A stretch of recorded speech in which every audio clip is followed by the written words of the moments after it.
Hello everybody and welcome back to another wonderful episode of Guapish Rule 34.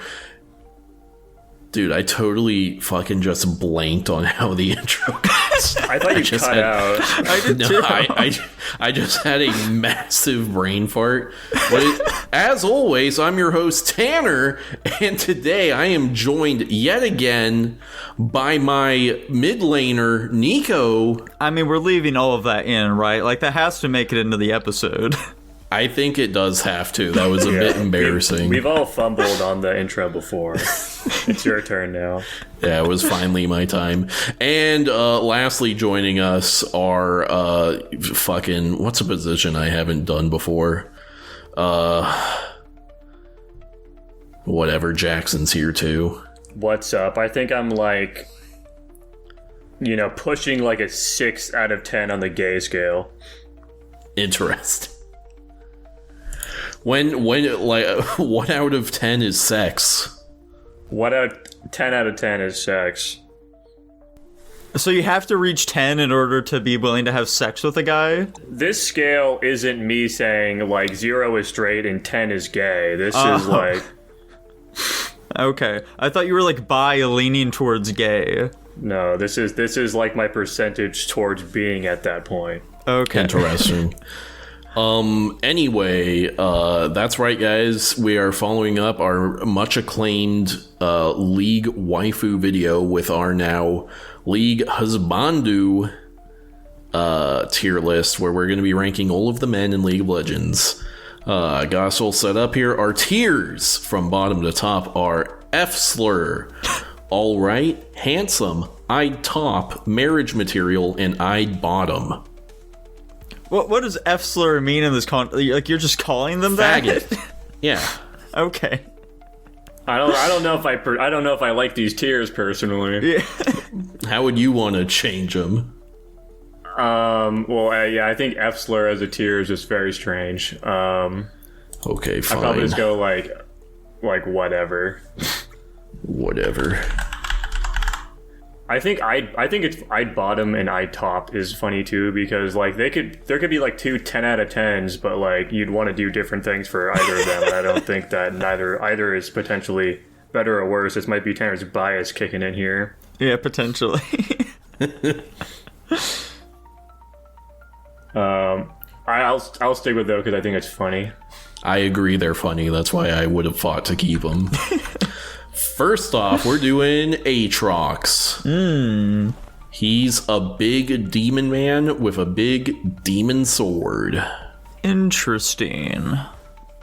Show me his bikini outfit. Yeah, where's that at? I don't know if he has a bikini. He has this fucking mech one. He's a big shark guy. Does he have a penis?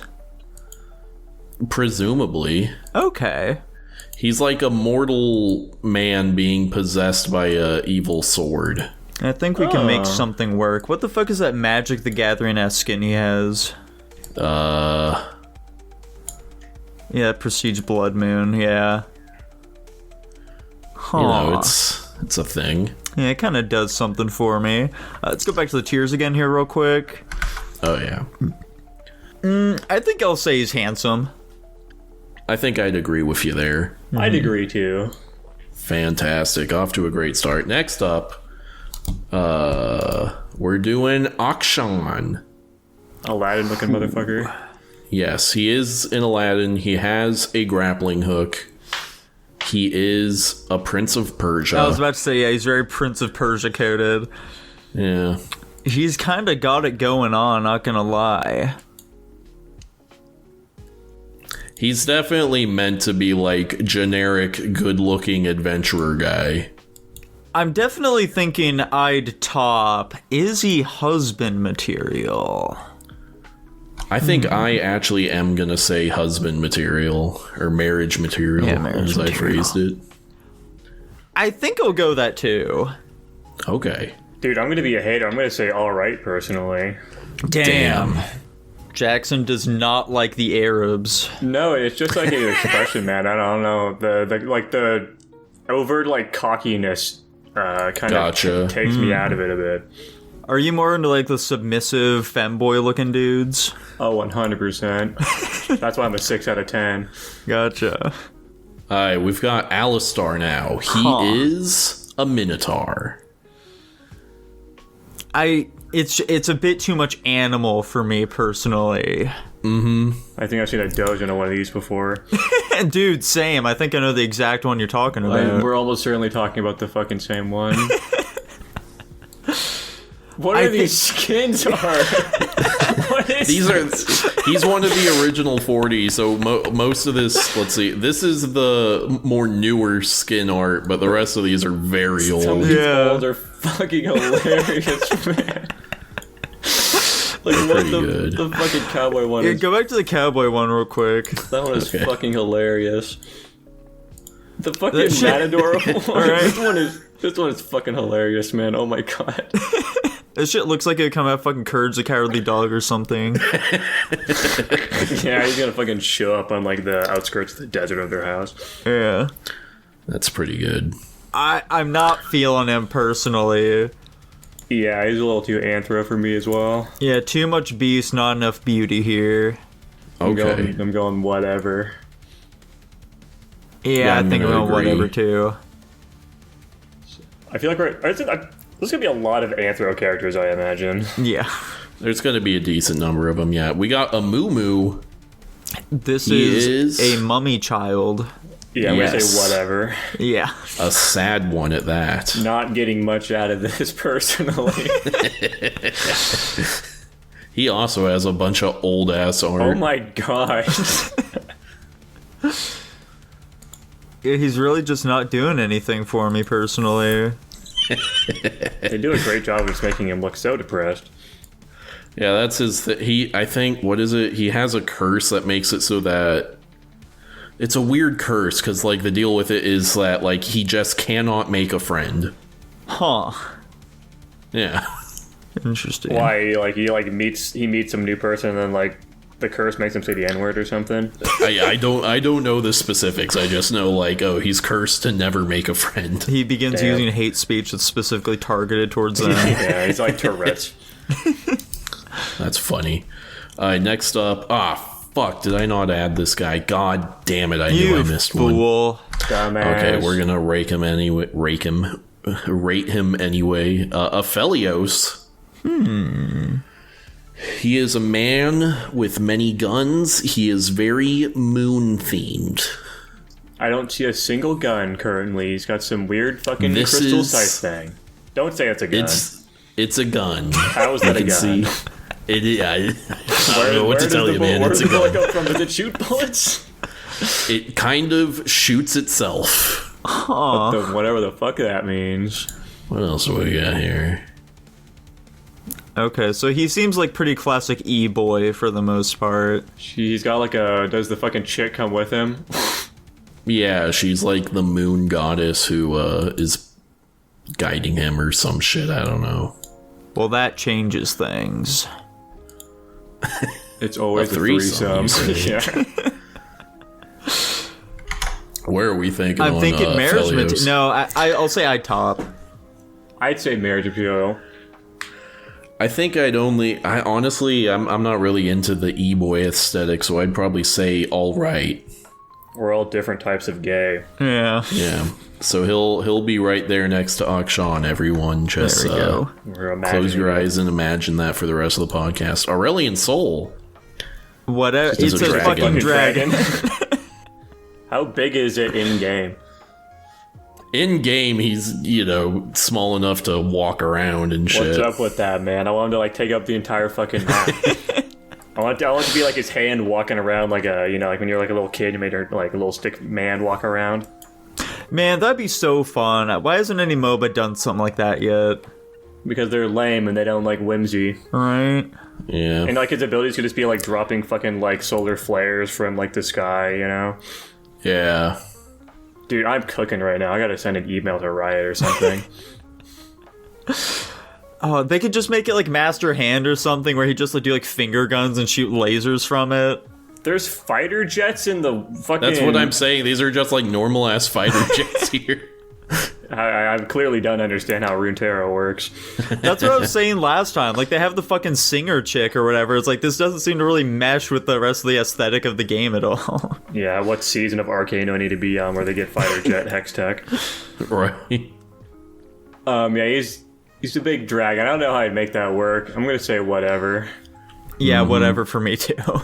I'm gonna go handsome. I'm gonna be funny about it. Actually, I'm gonna interpret that he's very similar in biology to the fucking Final Fantasy 14 dragons because I want to spice this tier list up. I'm gonna say I top. Okay. The dragons in that game are so fucking romantic, bro, and they don't fuck too. The dragons themselves are agender, and they just fucking make babies whenever they're in love with somebody. That's just romantic. Interesting. As fuck. Like, they just create a child? Yeah, all the dragons don't have a gender, and yeah, if they're in love with somebody, they'll just create spawn. Huh. We got Azir. He seems cool.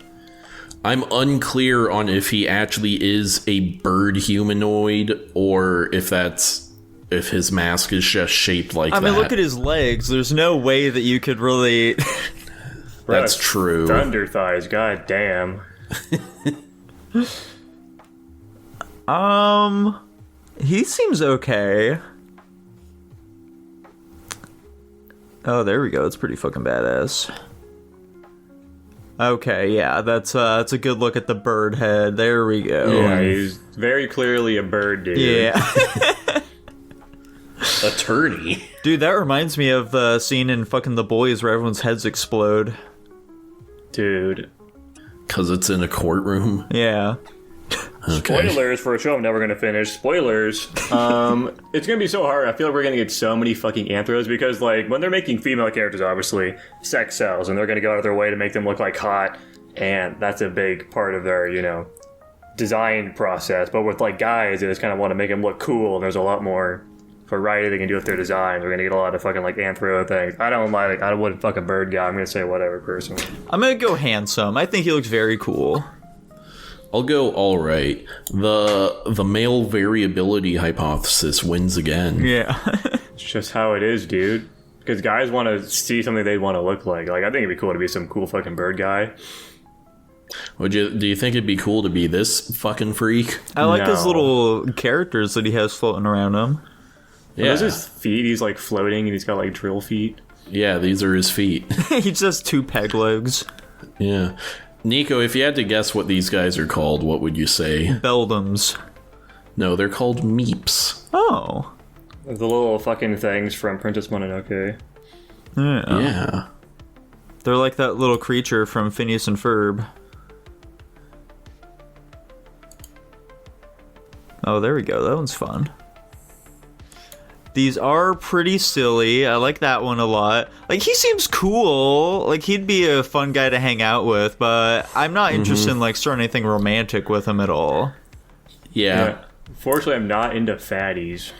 Yeah, I think I'll say all right. Yeah, I'm gonna say, dude, I'm fucking Dylan this tier, so I'm saying whatever. Damn. I'm gonna say all right. There we go. He's like some anthro fat guy. Now we got Blitzcrank. Okay, so if a character's just, like, gender ambiguous, you just lump him in here? Hold on. He's using he, him pronouns. He has pronouns. Okay, never mind. Because some of that, there are some, like, void creatures, like, Vel'Koz. No, not Vel'Koz. Kog'Maw. Kog'Maw wasn't on it. I was like, shouldn't Kog'Maw count? But no, they specifically use it, them pronouns for Kog'Maw. Fair enough. Dude, show me the one with the big old boxing gloves. There you go. Yeah. Real steel looking motherfucker. That's very fun. Oh my god. Speaking of very fun, what the hell is this? It's, this is his skin, definitely not Blitzcrank. I see. They were really having fun in the early days, I could tell. Right. Designers loved their job. New ones are just trying to make stuff that looks really cool or, like, really, cutesy or whatever. Speaking of which. I don't even know what the fuck I'm looking at here. This is his body. He now has a cat piloting it, and then he has a little cat in his grabber. Yeah. What does that cat serve? Is just like something to look at? Yeah, I'm not sure. You'd think it'd get really sick being flung out like that all the time. Yeah. The fucking gyroscopes are in that thing are crazy. Oh, yeah. He's got on like a really advanced gimbal. There you go. I just don't foresee me really pursuing anything romantic with him whatsoever is the problem. Yeah, he's just some big robot. If he was a hot big robot, maybe, but Yeah, I think I'm gonna have to go alright. Or not alright, whatever. Yeah, I agree. Fantastic. Now we got Brand. Ooh. He is a fireman in cargo pants. He is... type of motherfucker in Transit from Black Ops 2. Yeah. Type of shit that's running at you. Yeah, it's fucking... Is his skin like wood or something like that? Is that what that was? No, it's like charcoal or something. Okay. That's neat. It's like magma that's cooled or some shit. Gotcha. I don't know. Huh. I think that the fire aspect is just going to really put me off here is the problem. That's no physical contact. You'd have to have a great personality. Exactly, yeah. He just looks fucking normal in a couple of these. He does seem pretty cool, but yeah, I think I'm gonna have to say whatever for him. Look at him. This is like some just fucking like a rich Korean looking dude. Yeah. That's the final boss at the end of Squid Game.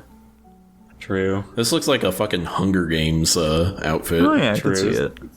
I love that the skins are just like completely different people. Like this motherfucker looks nothing like that skin at all. Like there's no connection whatsoever Yeah. except for a very minor fire motif. I didn't know that they gave him like a real name. Oh. Keegan Roddy. That was what he was Road- before he fell Roadie. into a volcano. Yeah. That's such a normal ass name Interesting. too. Yeah, Keegan. It's Keegan Michael Key. I'll say handsome.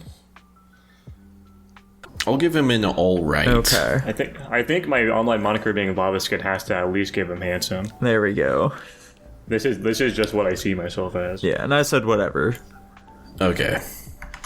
Alright, next up here though. Yeah, an actual humanoid. Bomb.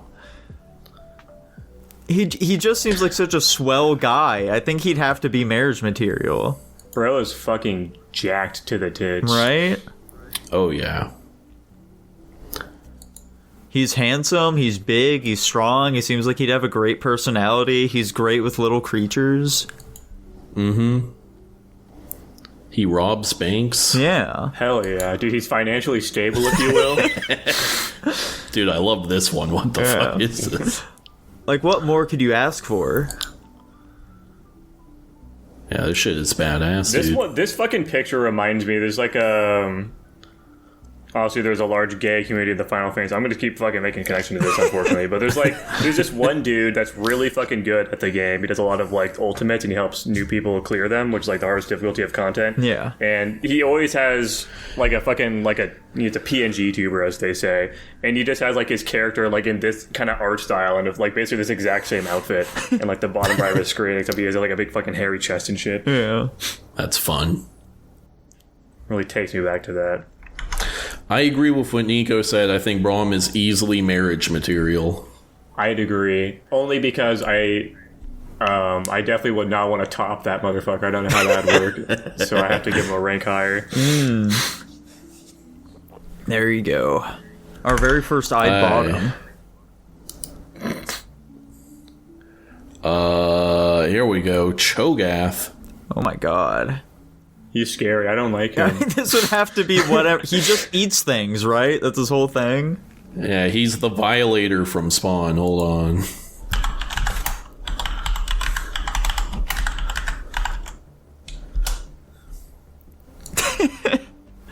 Yeah, no, I don't, I just don't see it happening here.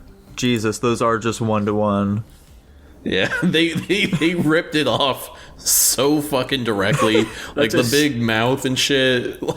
That's a sick looking design, but yeah, no, I don't know how a relationship would work with this guy. I think he'd eat me. Very funny. Yeah, I'm thinking whatever. If this was a different tier list, he'd rank higher, but yeah, I'm gonna say whatever as well. That's a crazy skin. He's like some fucking museum display. Yeah. It's a big T-Rex. I like this one. There we go. Very fun. And this one's just kind of What cool. the fuck? I don't even know, dude. They're going crazy on these skins. Yeah, they get insane with it. Yeah, I'll go whatever. There we go. This is like our lowest rated tier list yet. Well, I mean, you know, none of us are monster fuckers is the problem. Yeah, it's just truly unfortunate. Corgi, or Corky. Guys, this really raises an ethical question. Would you date a midget?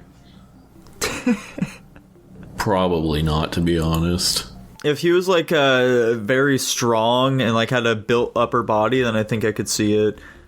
If he was really wealthy, I could do it. What the fuck is... What was that art for the last one? That just looked like they took a fucking still out of a PS1 game. Like, what the fuck? It's like some goofy loading screen. It's Ice Toboggan Corky, dude. That really feels like they were just like, okay, guys, we need to release a skin this week. Do we have any ideas? I get Like, I got, well, how about Ice Toboggan Corky? Like, what the fuck is an Ice Toboggan?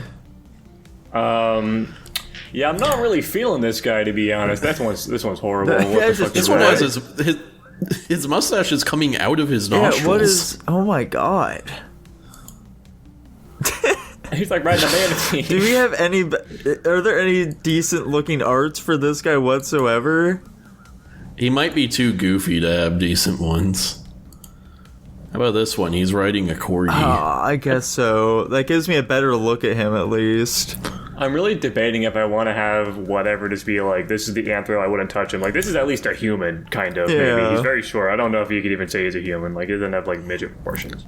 I think he's a Yordle, I think, actually. Okay. Never mind, he's fucking whatever, justified. Yeah, toss him in whatever. Yeah, I'm gonna have to agree there. We got another human now, guys. Don't worry. Darius. Oh. Men come in two forms in League of Legends. They're either weird monsters or giant muscle men. That's what I'm saying, they're what men want to look like. True. Okay. He's definitely doing something here, at least. This is the skin of his that people really like. Ah. I think he's handsome. Yeah. I think I'd at least go I'd top. He's pretty cool. Yeah. What do you do to that rat? It's a rat in a suit. What's happening? He's just taking it for a little walk. Oh man. I'll go handsome as well. Okay. He's not really my type, is the problem. Is Dr. Mundo your type? Oh, here we go. They're just out of order. Hi, Dr. Mundo. This is a zombie guy.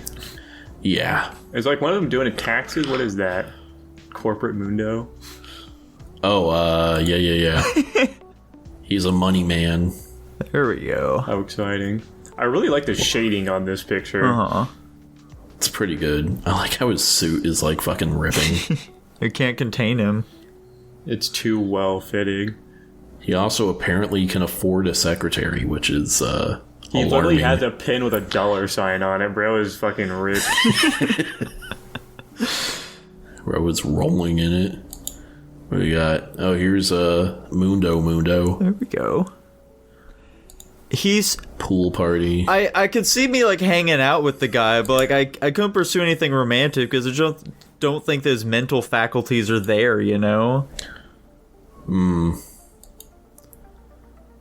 Are you trying to say he's stupid or something? Perhaps. He looks like he'd be like a fun little fling, maybe. Yeah. Have a nice little summer vacay with the guy. I'll say handsome too, I guess. Why not? Okay. I'm gonna go all right. I'm also going alright. Aye. Human time. Draven. There we go.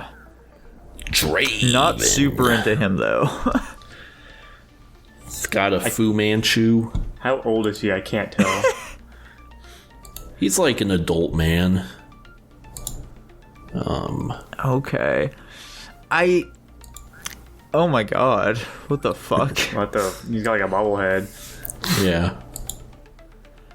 Here's him as Santa Claus. He just feels a little too sinister in like a chaotic, murdery way. That is his character. Yeah. Here's his Chainsaw Man skin.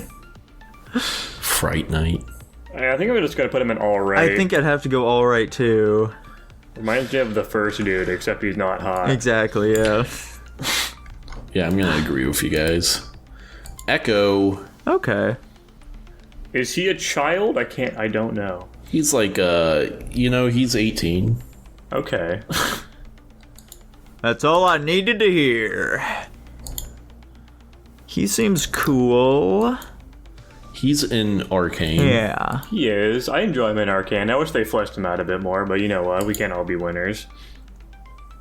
Does he have an arcane skin? Oh, it looks like half of these look like. I think this one is. Okay, gotcha. Yeah. That one looks cool. Yeah, Firelight.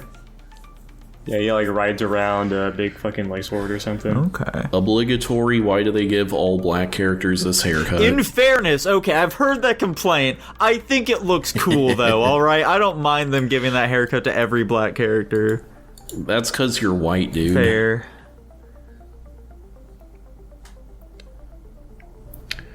I'll go I'd top. Same. Yeah, I think I'd top two. Fantastic. Holy shit. We're only gonna put minorities in that tier. True. Go ahead and make the joke, Nico. I'm sorry for interrupting you. Dude, I think that now that Dylan isn't here, we finally found a character who we all agreed on for a tier. I can't believe it's finally happened. Oh my god, Dude. for the first time Yeah, ever? the first time ever. That's it's insane. happened. I frankly don't even believe it. Let's fucking go. Ezreal, he's an explorer of sorts. He does seem cool. Aww. You belong in a museum. Well, he's playing soccer in this one. He's sporty. I know he gets out and does stuff on his weekends. Yeah. Mm-hmm. Okay, he's rich too. He's financially stable. He gambles. Uh-huh. Looks like fucking Cloud in that one. He's a bit of a gamer. Yeah, I'm something of a gamer. He passes as a woman well enough to get invited to girl sleepovers. Yeah. He's definitely got a lot going for him here. Jesus, he has so many skins. Yeah. He's showing off the feet in that one, and this one too. They know that twinks sell. Oh, yeah. I think this one is a pretty easy I'd top for me. Obviously, I top. Does he go up to marriage material, though, is the problem. I'm gonna go and say I'd bottom. I feel like we're gonna get so few like actually hot guys in this list that, or at least from my perspective, I'm gonna go all the way. I don't think I'm that far on him. I think I'll go marriage material. Fantastic. Back to the monsters. Fiddlesticks. What the hell? They have his old art here. Can we create a new bottom tier that's just I'm scared? Spooky. Like, what the fuck am I supposed to say about him? Oh my god. This is like this is the fucking, this is part of the collection as the dude riding a bobsled or whatever it was. Yeah, I'm gonna say whatever, personally. Yeah. Not a huge fan of this one. He's a little spooky. Oh no. These ones didn't He even load. disappeared. That's crazy. I think I'd fear he's after us. Yeah, he's whatever. Yeah, I'll be. If we Nice. need the spooky tier, we can add it Sounds later. good. Fizz. Now, is he also Whatever. a Yordle? They can Yes. also be fish people, or is he just cursed? Yordles can kind of be whatever as long as they're short. Okay. They're just little tiny creatures. Fascinating. Have they made any... They've made so many spin-off games. Have they made any about a Yordle? Yes, they have. They have one about Ziggs, I know. I don't know about any others. I really feel like it's a big missed opportunity that they're not making any collectathons about a Yordle. That's fair enough. Missed opportunity. That's what I'm saying. Yeah, no, it's just some tiny little anthropomorphic thing. Wouldn't say whatever still. Yeah, I'll go whatever as well. I'll go all right, personally. Okay. What does that say about you? You know, he just doesn't fill me with fear. You know, like yeah, some that's of the fair. ones. I think I'll also go all right for him. Okay. I am. Whatever's still just going to be my, like, no. Not a chance. Galio. Damn. Is he that massive? Not in game, but, you know, in Yeah. lore. All of these just make him so huge is the thing. Like, he seems pretty badass, but...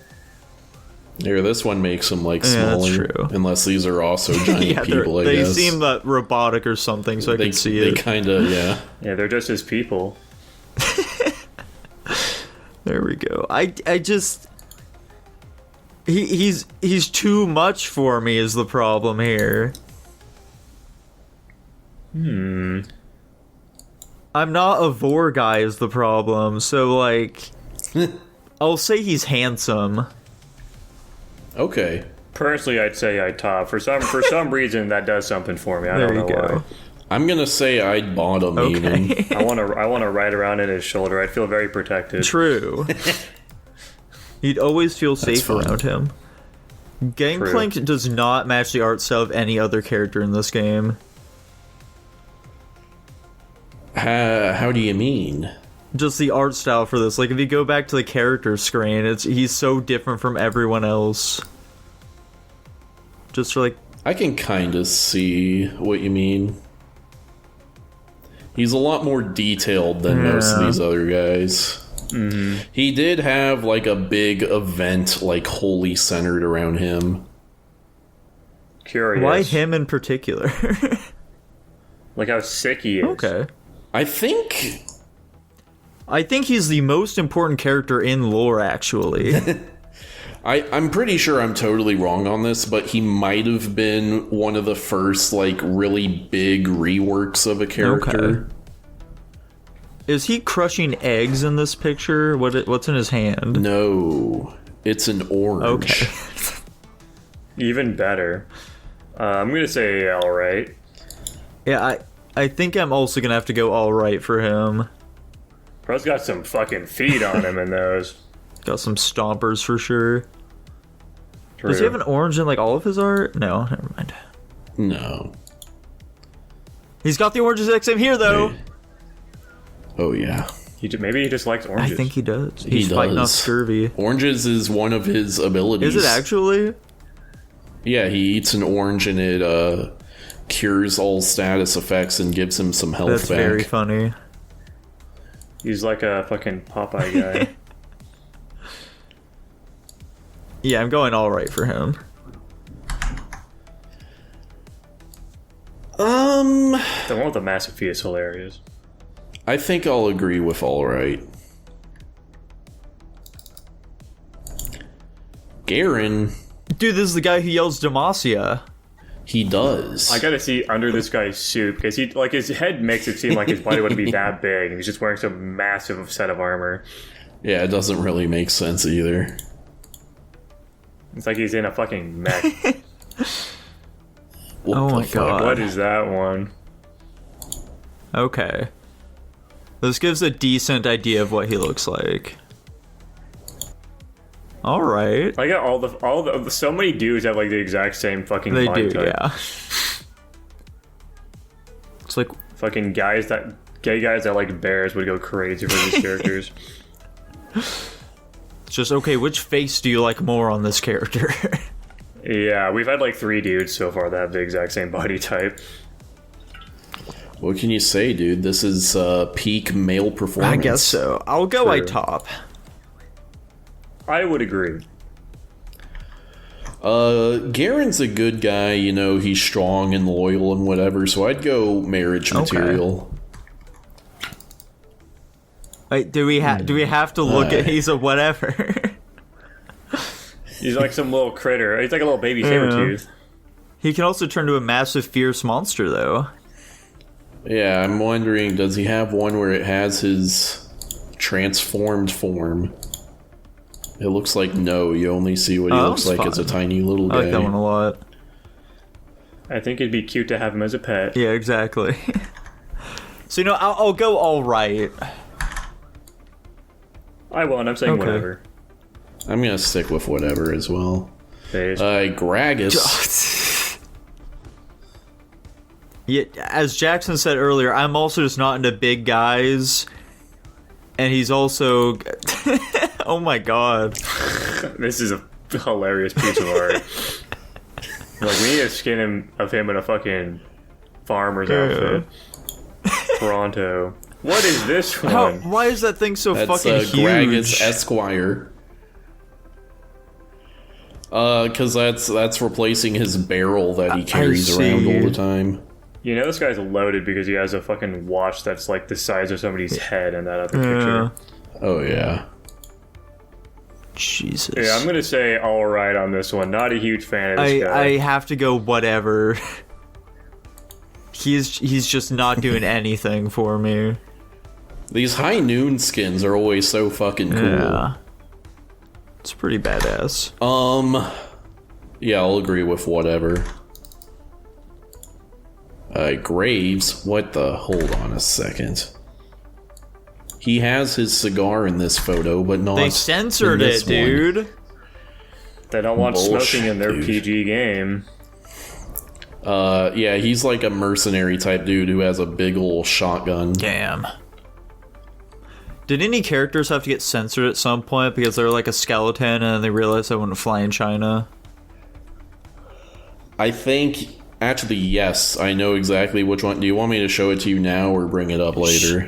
Yeah, bring it up once we get to it. Alright. Like the fucking Final Fantasy guy I was talking about, this is exactly what he fucking looked like, basically. Just some jag dude with a bunch of fucking hair on him. This is like, he's number 4 in the pile now. Yeah. He's an attractive dude. He is. What the hell? So fucking, he looks like he's from Helldivers. Holy shit, is that Alex Yeek? What the fuck? Whatever that is. Uncultured. Downright uncultured. I'm giving him a top. Dude, I'm gonna go I'd bottom. I'm gonna say marriage material. Fantastic. Alright, guys. Hecarim. He is a ghost centaur. Dude, I'm shivering my timbers right now. You know what that means. It means he goes in whatever. Yeah, exactly. Same here. He just doesn't have anything that I'd look for in a partner, you know? Yeah, I agree. He probably has a massive member, but like, you know, I don't know if that's worth the risk here. Alright, guys. Heimerdinger. Whatever. He's cute. But yeah, whatever, I think. What the fuck? Oh my god. Jesus. Hi, mate. Yeah, I don't dislike Heimerdinger in the show or anything, but like, he's some tiny little fuzzy creature, so like, I could never... This skin is called Heimerstinger. That's funny. That's fun. I love that, honestly. Big fan. I'll go alright, mostly just because he's my main. Or was. He was for a long time. He seems like he would be. What changed? I started playing support instead of top lane. He's not support, he screams support to me. Nah, he's usually a mage or a top laner. Okay. I also put him in whatever, by the way. Okay. This is so sad. Alright, guys. Korean E-boy. Hui. I bought him. I think I'd also go I'd bottom. Like, I wouldn't actually. Like, he seems like he'd be someone who you'd want to top, but at the same time, I'd bottom is the highest on here, so I'd bottom. I'd top, but fair enough, guys. Fucking queers. Holy shit, we finally got one. He's also artsy, too. Yeah, just that fucking splash, I was immediately like, okay, here we go. He does paint magic. Okay, guys. Ivern. It's a fucking tree guy. Yeah. He's great with animals, you know, that's a big plus. Yeah. Here's a skin of him as Larry Bird. There we go. It's pretty silly. I'm not quite feeling it with him. Yeah, not a huge fan of this one either, personally. I'm gonna go alright.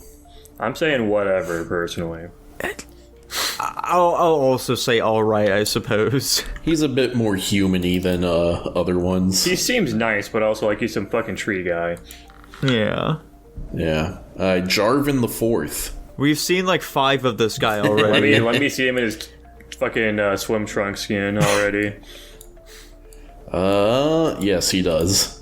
Yeah, he looks the exact same with the rest of them. He has a bit more hair going on. He's got some mutton chops. Just toss him in I'd top. I'd agree. I'm just gonna go handsome. Okay. Jax. Here we go. Me? Aww. Jackson, have you ever considered just going by Jax? No. That's fair. Now, I'm gonna be honest. I don't know what the fuck Jax is. Yeah, he has like 3 fingers. He has 3 fingers, he's purple. He's some kind of critter. He appears to have many eyes. Yeah. Or perhaps it's just a mask that makes it look like he has many eyes. Maybe. I think I'll say he's handsome, though. What the fuck is his...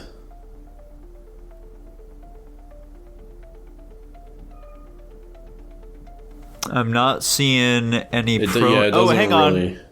Beside him, Yeah. he's No, I a was man. just trying to see if it explains, like, what the fuck he is, and it doesn't okay. really. I'm just gonna go alright. I'm gonna Okay. agree with that. I don't really see much of a standout for him. Alright, we got an arcane character, guys. Jace. Dude, Jace is hot as fuck in the show. I'm saying I'd bought him. Where's his... Here we go. Especially when he gets all fucking raggedy after he gets tortured for like a year or some shit. Ooh-wee. Dude, spoilers? Dude, you don't know how he gets tortured, so like, what's it matter? He gets kicked in the balls repeatedly for a year. It's so much worse than you guys could ever imagine. Oh my god. Oh, well. That's what falling in love with black women will do. Look at this fucking dude. He looks homeless here, but I love him. I'll agree with I'd bottom. I'll say I top. Whoa. Hitter. Yeah, toss him there anyway. It's chill. Jin. He's like an assassin or something, right? Yeah, actually, he's not an assassin, he's a serial killer. Oh, okay. Even better. But like, is he a chill serial killer? Is he like a fucking Dexter? He has an appreciation for the arts. Okay. That doesn't particularly answer my question, but you know. He does seem kind of badass, which I like. I'm thinking... I'll say he's handsome. I also will say handsome. I'll agree. Okay. I thought I added this. Did I put it in the wrong place? Oh, I did. He looks like Echo's dad. Cassante. Maybe I'm just saying he looks like Echo's dad because he's a black guy, has the exact same haircut as him. He does just have the body of every other man we've seen so far. They're very consistent. I mean, although girls have the same body too, to be fair. Fun fact, he's gay. I mean, that just sweetens the deal for us, I suppose. Fun fact, apparently girls don't like bi guys. Yeah, they don't. They're not huge fans. Tanner, can you speak to this? I've never had problems with it. That's not true. He doesn't tell them. I do. I say it pretty upfront.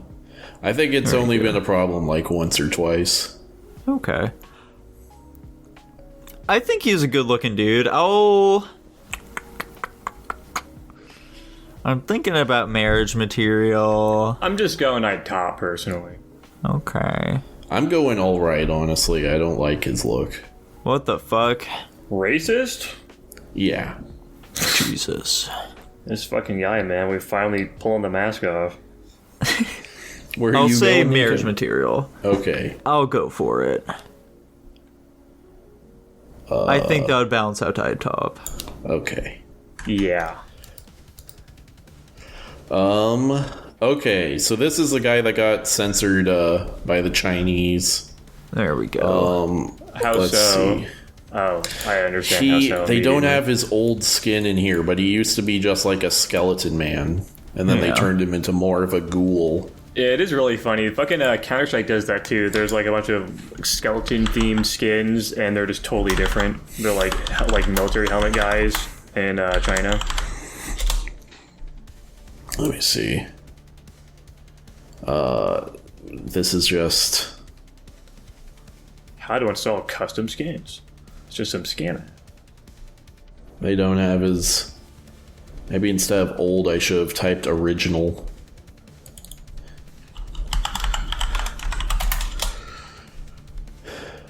No, they just, I guess China wiped it from the fucking internet. Oh no, God. here we go. It's a terrible quality It's one. so low quality, Jesus. I get the idea though. He looks like a fucking like some necromancer guy. But yeah, so he used to be a skeleton, and then China made him make him a ghoul. Gotcha. It's very annoying how games do that. Here's him I as the hate it. Statue of Liberty. He kind of spooks Oh. me out, dude. I'm gonna be honest. I think I'm gonna say whatever. Yeah, I think I'm gonna have He's to kind agree of with high in that. this one, but like this is abnormal for him. Nico is fucking lagging right now. Alright, Kassadin, we're back. Nothing went wrong at all. More like Casa, Nova? Like, hot damn, dude. He got it going on.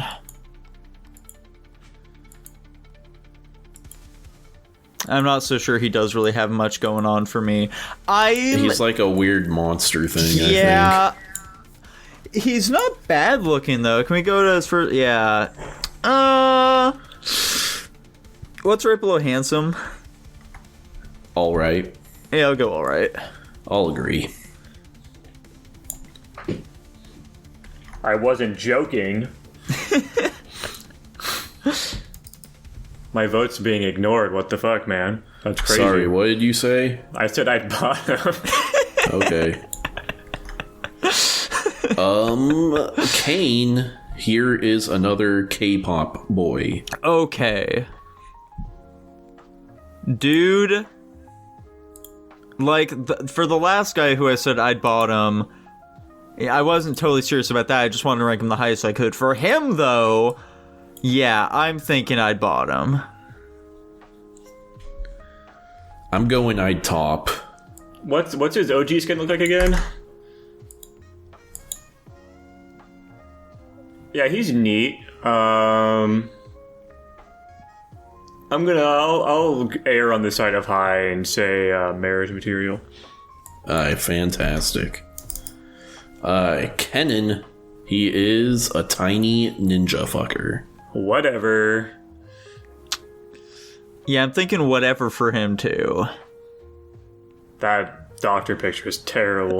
I'm gonna go alright. Okay. Too bad. So sad. Over in. Kazakhs. Whatever. Yeah, just fucking whatever again. There's another monster. Jesus, he looks like some fucking cosmic horror in one of those. Oh, yeah. So, Yeah, what the fuck is that shit? Dark Star Kazakhs. Tanner, what would you do in this situation? What are you doing in this situation? Yeah. He's like, he fucking slashed the planet Earth. Yeah. I think I just have to accept my fate. There you go.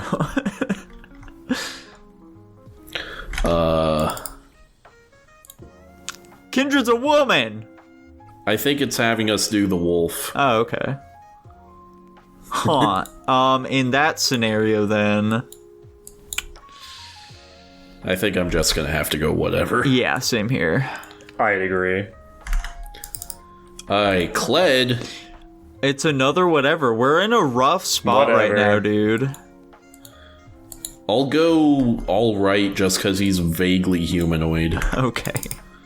Human, speaking of human. Yeah, speaking Leeson. of vaguely humanoid. He's a blind monk guy. This guy looks like he'd kick my ass. That second picture is significantly better than the first one.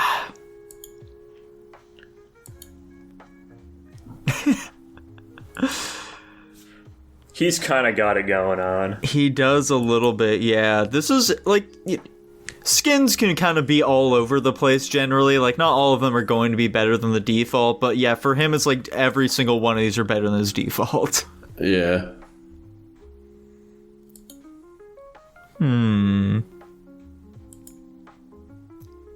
Yeah, fuck. Judging by, like, some of these other skins, I'm thinking I'll go iTop. I will agree. I'm gonna go marriage material. Okay. Some of those skins were sick, but I'm evening it out. Yeah. Lucian. I'm not a huge fan of his hair. Yeah, his hair and his default skin is fucking terrible. Yeah, what the hell's going on there? Oh, there we go. Right back at it. It's not a black guy in a video game if he doesn't have dreads. Oh, no, of course not, dude. Damn, that's sick. I actually kind of like this one. That one is fun. I'm a fan. It's got the pop-ups and everything, dude. This might be our least, like, audio-only episode ever.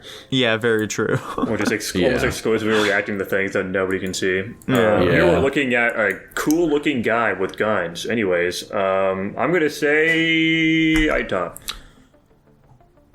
He's pretty cool. I think I'd also go by top. I'm gonna go handsome. He's not quite my type. Another fucking black guy to the books, man. Malphite. He's a big rock guy. Yeah, he's... What oh my the god. fuck is that second one? Crazy dichotomy. These are terrible. Holy shit. They just wow. fucking painted a shamrock onto him in that one. They didn't even fucking try. Whatever. True. Yeah, he's whatever. There we go. That one looks sick. But yeah, he's very whatever. Yeah, I'll agree with whatever. Malzahar. Oh. He's the prophet of the void. Interesting. He looks cool. Oh, never mind. There we go. Okay, now we're looking better. Why so many bee-related skins? Was there some, like, spring event or something that made all of them? Yeah, I think so. Still very curious regardless. I think he's cool. I'll go hot. Or handsome, I mean, not hot. Hot isn't a fucking tier. I can't see his face, but I'll assume he's probably got it going on. I'll agree with handsome. Okay. Maokai, he is a big tree monster. I feel like we had to have already seen this character at some point. We've that seen was a tree monster Ivern. before. That guy looks much less serious than this one, and maybe not, never mind. Yeah, Ivern is the friendly, good tree monster. This guy's the evil, bad tree monster. Whatever. Yeah, whatever. Human. Master Yi. He is a guy with a sword. And a really weird beard. Oh, it's kind of neat in this one. I'm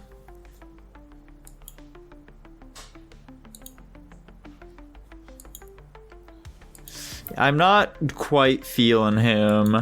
I'm gonna say alright, personally. Nothing's really jumping out to me. Like he looks like great in this one, but like 90% of the other ones, not so much. So like, why the fuck are there so many like Asian-based ones that just glaze the fuck out of these That's characters? just where all their fucking players are. Yeah. I guess so. Like, let's make him look kind of like some cool assassin guy and all of the normal ones, and then if it has any sort of Asian theme, he's hot as fuck. Right? He's not quite my type either. I'll go all right.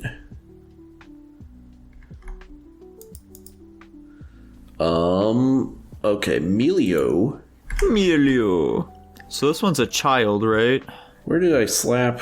What? I totally downloaded that one. What the fuck? You Too fool. bad. So sad. No, I remember I specifically downloaded him. This is bullshit. And yet you didn't include him. Hold on a second. It's so sad, man. There we go. Attaboy. Melio.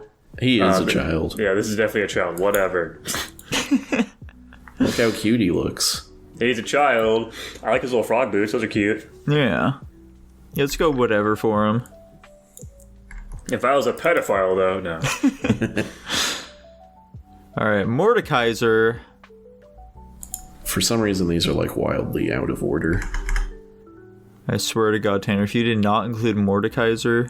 Mordekaiser is there, but for some reason, Wukong is all the way up here. There you go.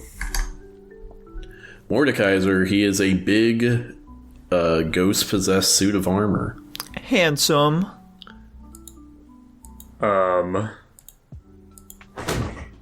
He's a little spooky. I'm gonna say alright, though. Oh my god. Maybe I'll say whatever. He seems kind of nefarious in nature, personally. He seems very evil, but at the same time, maybe that's what I'd just be in the mood for once he comes into my life. I believe he is the big bad of League of Legends. Oh. I'm gonna agree with handsome. Okay. What'd he even do wrong? No one will tell me. Nasus, he is a big dog. Whatever. Yeah, whatever. What about that one, huh? No, I don't Whatever. think so.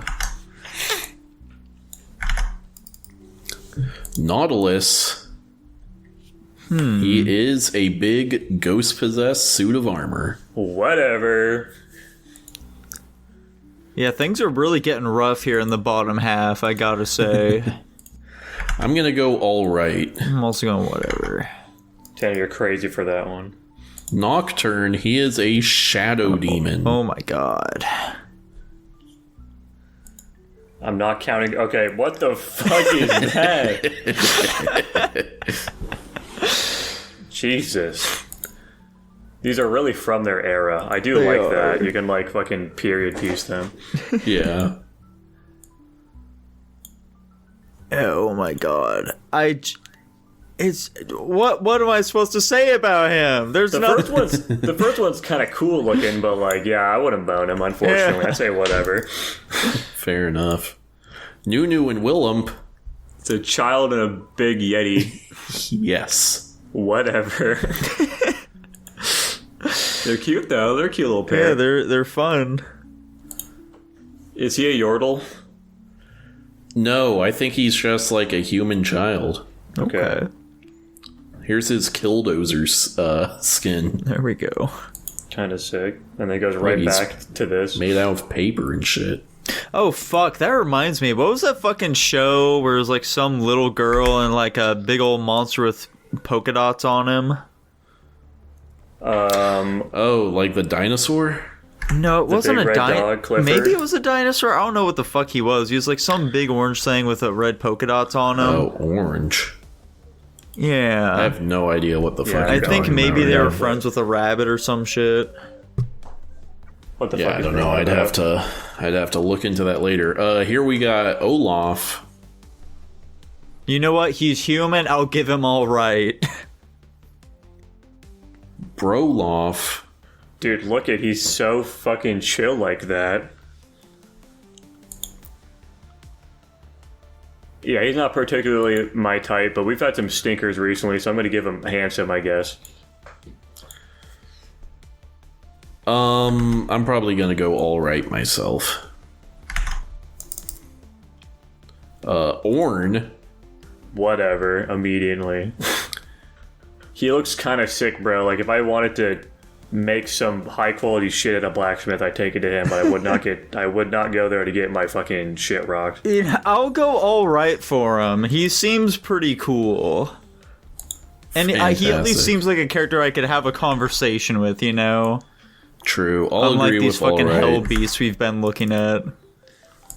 Pantheon, he is a Spartan.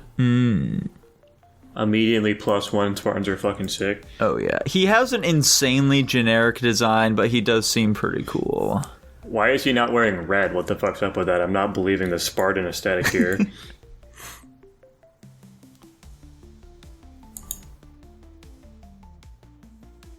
Yeah, he's handsome, I guess. He looks cool in his armor, but like a lot of these other ones are pretty generic looking. By the way, for those of you at home who are wondering, it was called Maggie and the Ferocious Beast is what I was thinking of. Holy Never shit! heard of that. I've seen this before. I'm gonna go marriage material. I'm also gonna go Marriage Material. He seems pretty sweet. That's crazy, Oh, I have seen that somewhere though.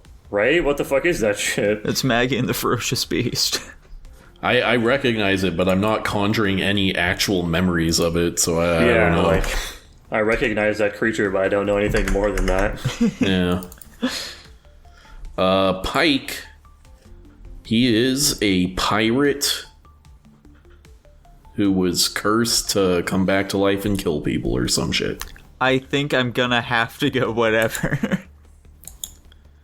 What? He's still human, though. Yeah, but he seems obscenely evil. I'm gonna say You alright. know. I'll give him the benefit of the doubt. Maybe he's got a nice personality. Yeah. Dude, you never know. Maybe he's just doing what he's doing because of its obligations. I guess so. I'm gonna go all right as well. Although I agree with Nico, he looks insanely evil. Rakan. Okay, I'd bought We've him. seen all of these already. We have. We've seen them all. He's got the hot chick with him. I'd bought him. Okay. Personally, I'd say marriage material. I want to join that relationship. We'd be a sick throuple. I'll go I'd bottom. Fantastic.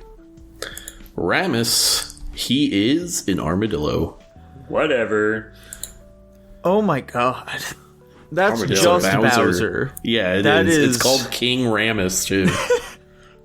That's so fucking blatant. They were really, Jesus. and like, this is just a Ninja Turtle. They Yeah, were really what the flagrant with their, like, copyright, like, rip-offs back in the day.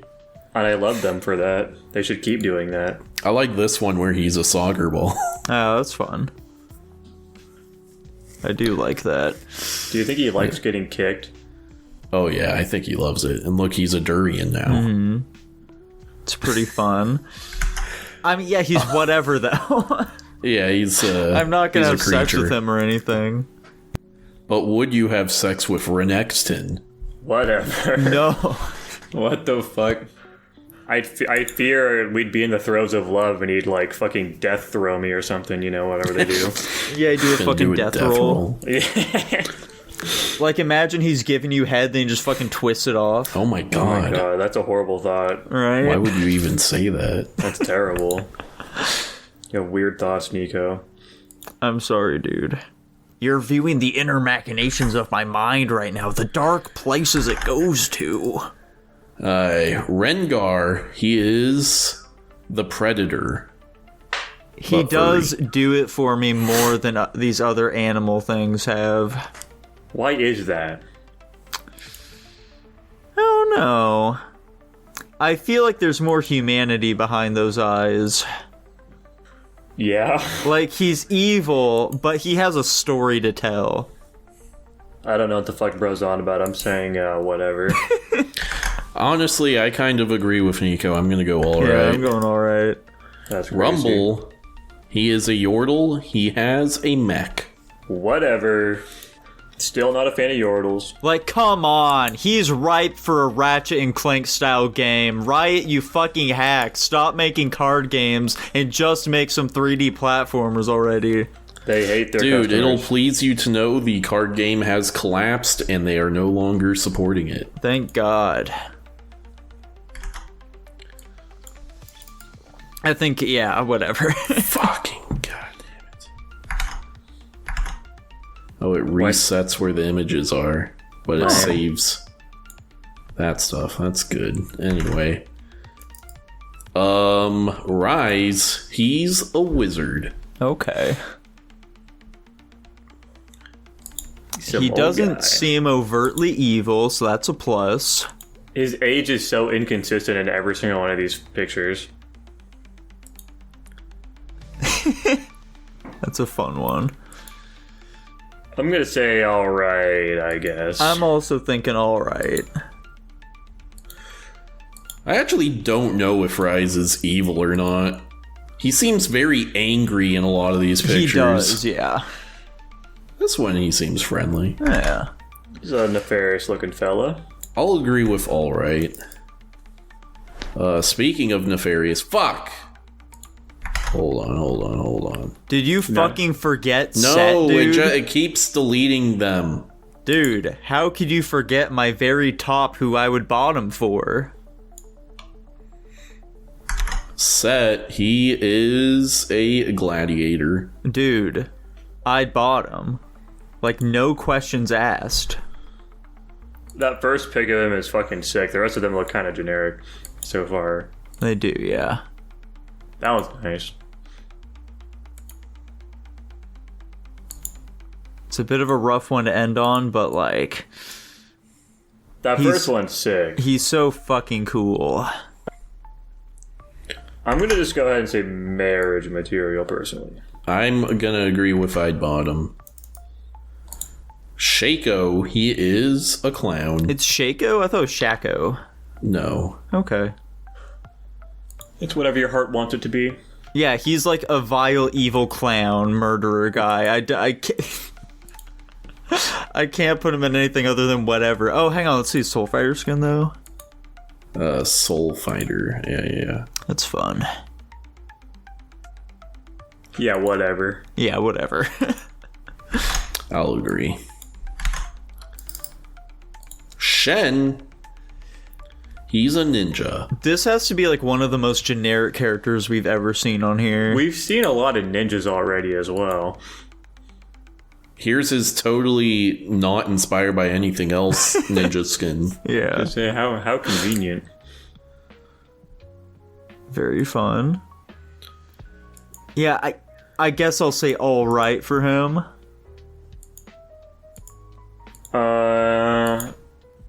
I'm gonna give him the benefit of the doubt. Say handsome. Okay. I agree. I'm gonna give him handsome. This is much more bottom heavy than I was expecting it to be going into it, to be honest. They just don't make hot guys. Yeah. Some fucked up old man. I'm gonna tentatively say whatever. Let's see what the skins look like. Yeah, same here. He's from Arcane, dude. I know, and he's some fucked up old man in that too. Let's see. I don't think these skins are gonna drag him up much. Yeah, with this one, he's a beekeeper. The problem with an Arcane too is that like his whole goal is just to revive his dead wife. So like I don't want to step in on that. Yeah, that Witch Doctor skin was pretty sweet, though. I agree. Yeah. Like that fucking big ass shield, that's pretty cool. I think I'm gonna go whatever. Yeah, though. he's whatever. Scion. Some big fucking like ogre looking dude.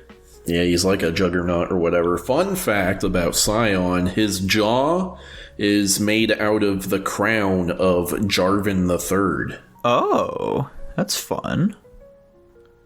Who is Jarvan the Third? He's Jarvan IV father.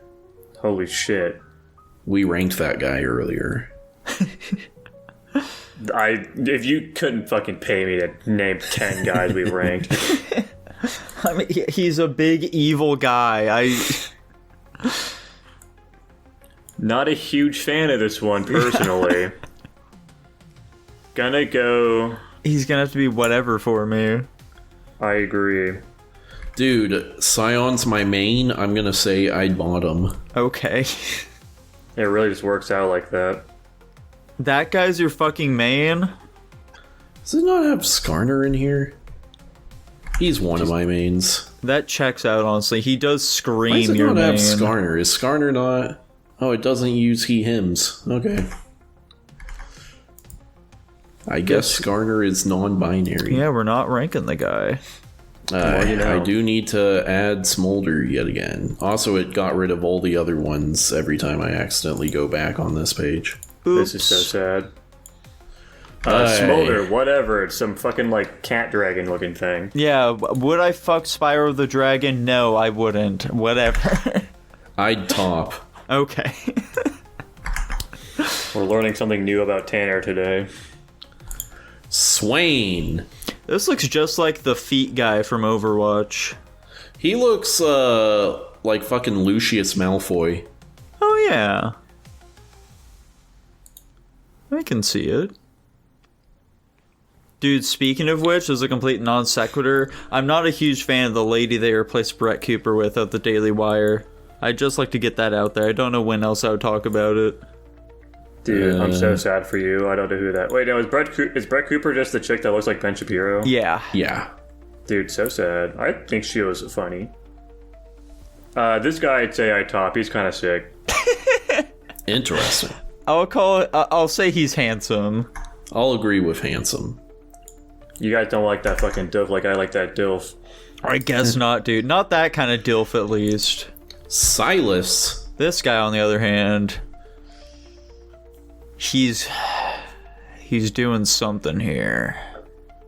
I don't know what, and I don't think I like it, but there's something happening.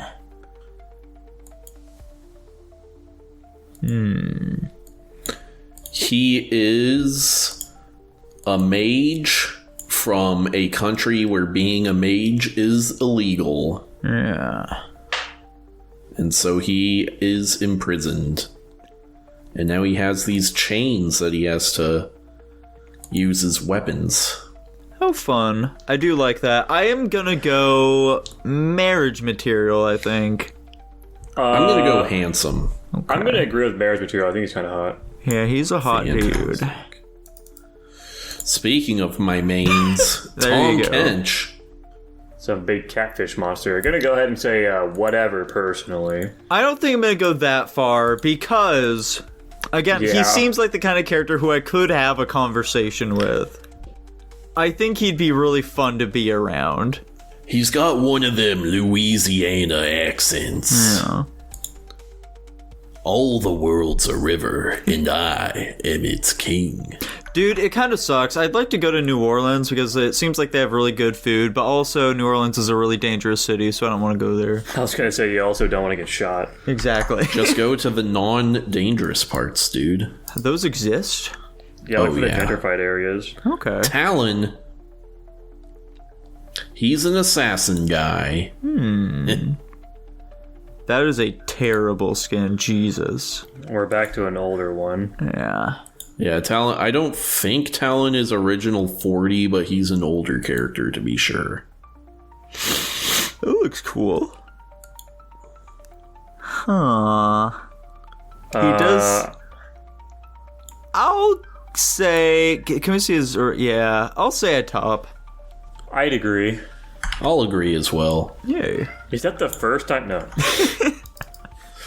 Tarek.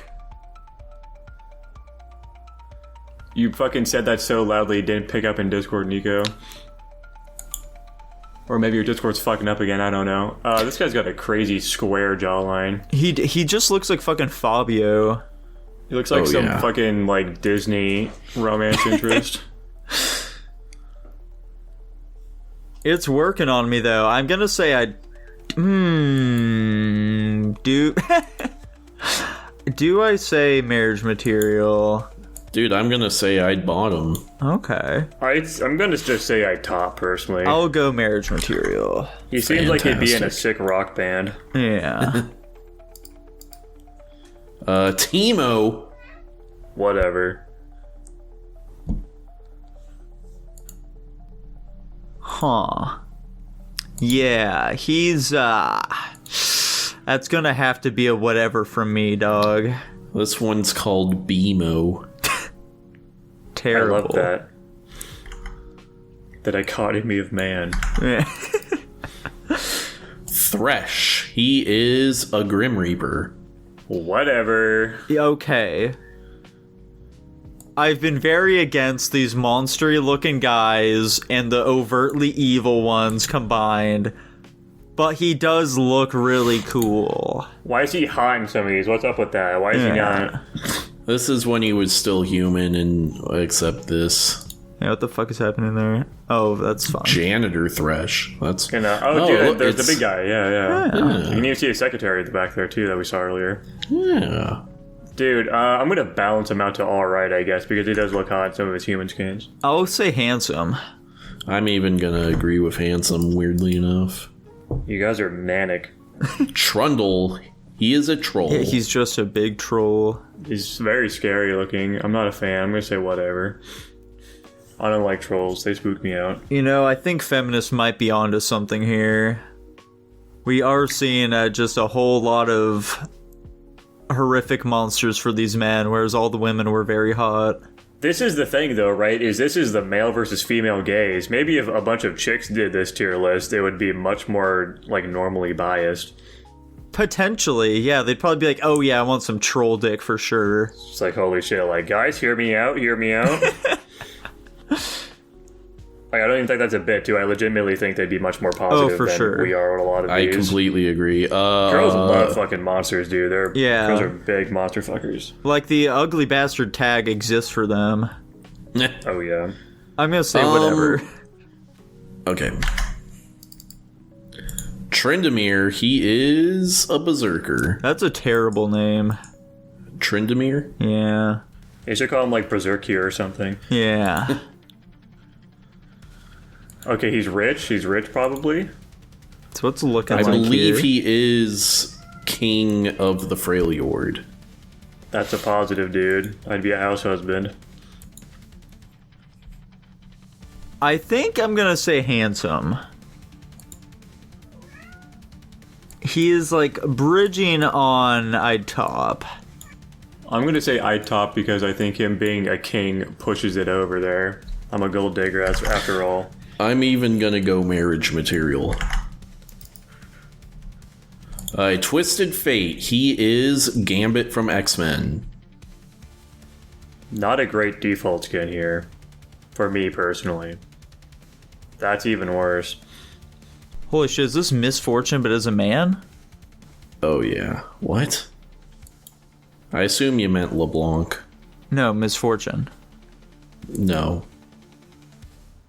Yeah, this one's not really doing a ton for me, personally. I'm gonna say, alright. Really? That feels too low. He's at least handsome, I think. Yeah, I don't know, man. I'm gonna agree with handsome. Twitch, he is a rat.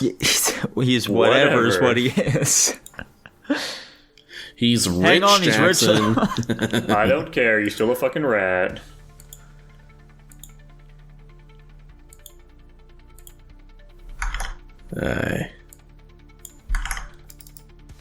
Udyr.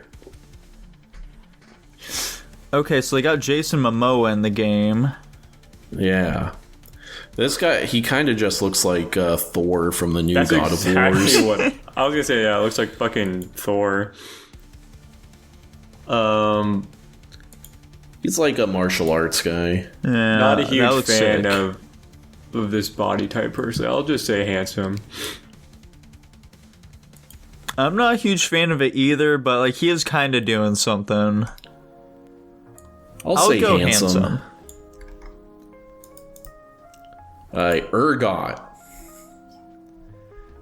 He is a fat mutant on spider legs. He's like getting something fucking seared into him. Yeah. That's kind of badass. He's getting some kind of tattoo or something. He's like a branded tattoo.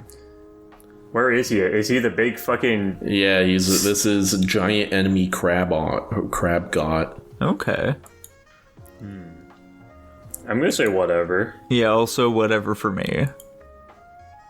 Oh, like he's quite jolly in that one. Oh look, it's not Oogie Boogie. I'm gonna go whatever. There we go. Finally. Varus. He is a demon-infused archer thing. Huh. Is he wearing pants? There he is. He's wearing like a little skirt. Interesting. I'm thinking I'll say he's handsome. I'm gonna say I'd top. I'll go I'd top as well. Vigar. Oh yeah, isn't he the big bad of League of Legends? No. I think you're lying. He thinks he is. Yeah. He's like very braggadocious. He's very evil. Or he says he's evil. I don't know how much evil he actually does. And he talks like this. Yeah, I think he like commits petty crimes. He definitely jaywalks. He commits tax evasion for sure. You fools will rule the day. Whatever. Hold on. Here, he has a bee skin. Does that? Yeah. What's that one next to it? It's kind of cool. I'll say he's alright. I'll agree with... Actually, no, I'm gonna go whatever. Damn. Vel'Koz, he is a tentacle monster. He's whatever.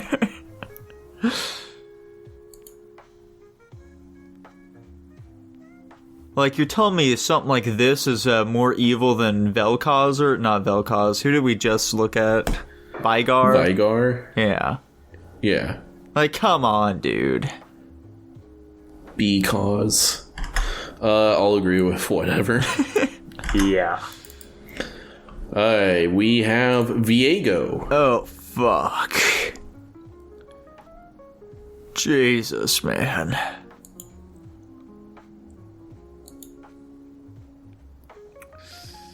Yeah, you know, I think I'm gonna have to go I'd bottom. I Holy think shit. I have to agree. Yeah. I'll agree as well. He's got it going on. Yeah. Is that I think that's our first unanimous I'd bottom. I think it might be a... We just like bad boys. Victor. He is a man with robots. He looks pretty... Well... His previous design looked cool. He looked sick as fuck once he turned into like a machination. Yeah, why is his base skin better than all of his other ones? This is very new. Okay. Yeah, this is based off Arcane, I'm pretty sure. Yeah, they just redid his default. Like, you can see his default, or his original art here. Okay. Where it's more like kind of a suit and less like he's an emaciated robot. Gotcha. I'm gonna say he's handsome. I like him before he turns into a fucking weird creature thing. Yeah, I'll say he's handsome. Is he the big bad of Arcane? I'm not gonna spoil anything. Just do it anyway. No, Tanner's literally in the call. I'll try watching season 2 finally this week. Vladimir, he is a bloodmancer. Oh. A hemomancer, rather. Dude, vampires are fucking sick. I'd bottom. What the fuck? It's a Nosferatu, dude. Marriage material.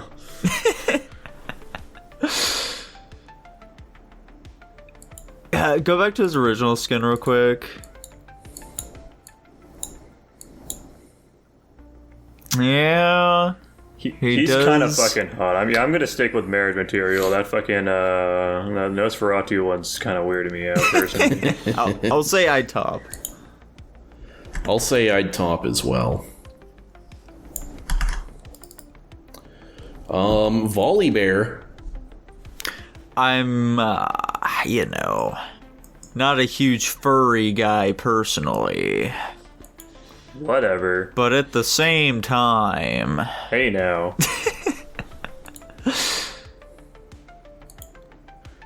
He does seem pretty sweet. Here's a Wendigo. I think I'll go alright. I think I'll go alright as well. Where the fuck is he? They don't have Volibear? He's an old character. Fucking include him. He's one of the older characters, though. That doesn't make any sense. Tanner. Okay, he's going in whatever or something. Or I'd say alright. Yeah, Warwick, he's going in all he right. is a werewolf. This one doesn't do it for me. I'm saying alright. Dude, Vander, though, as a character, I like Vander a lot, but, yeah, they fucking massacred my boy. I'm gonna say whatever. I doubt they have a skin of him just as Vander. That'd be shocking. No. Damn. That's a very... I don't even know if they count Arcane as canon to the games.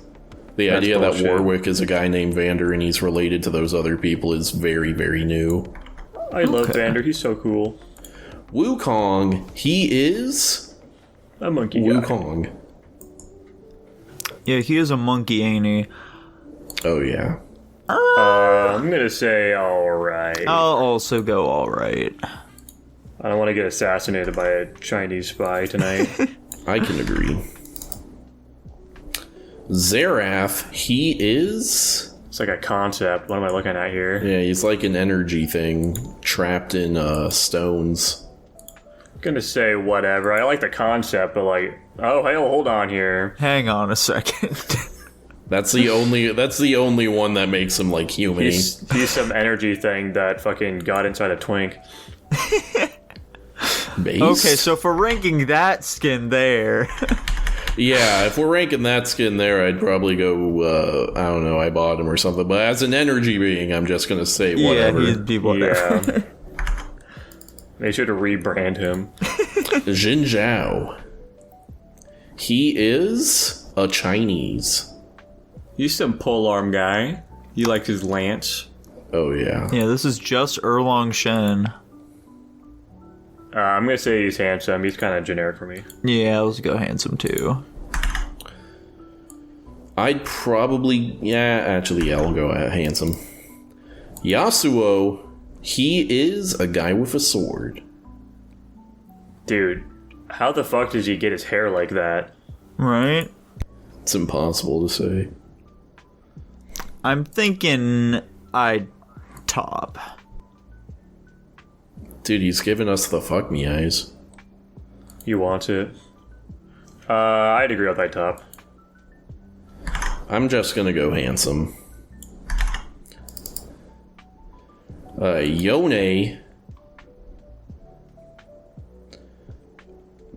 This is Yasuo's brother. Huh. I'm thinking I'd top him as well. He's kind of got it going on. I'd say marriage material. Hang on, go back to that last skin. Jesus.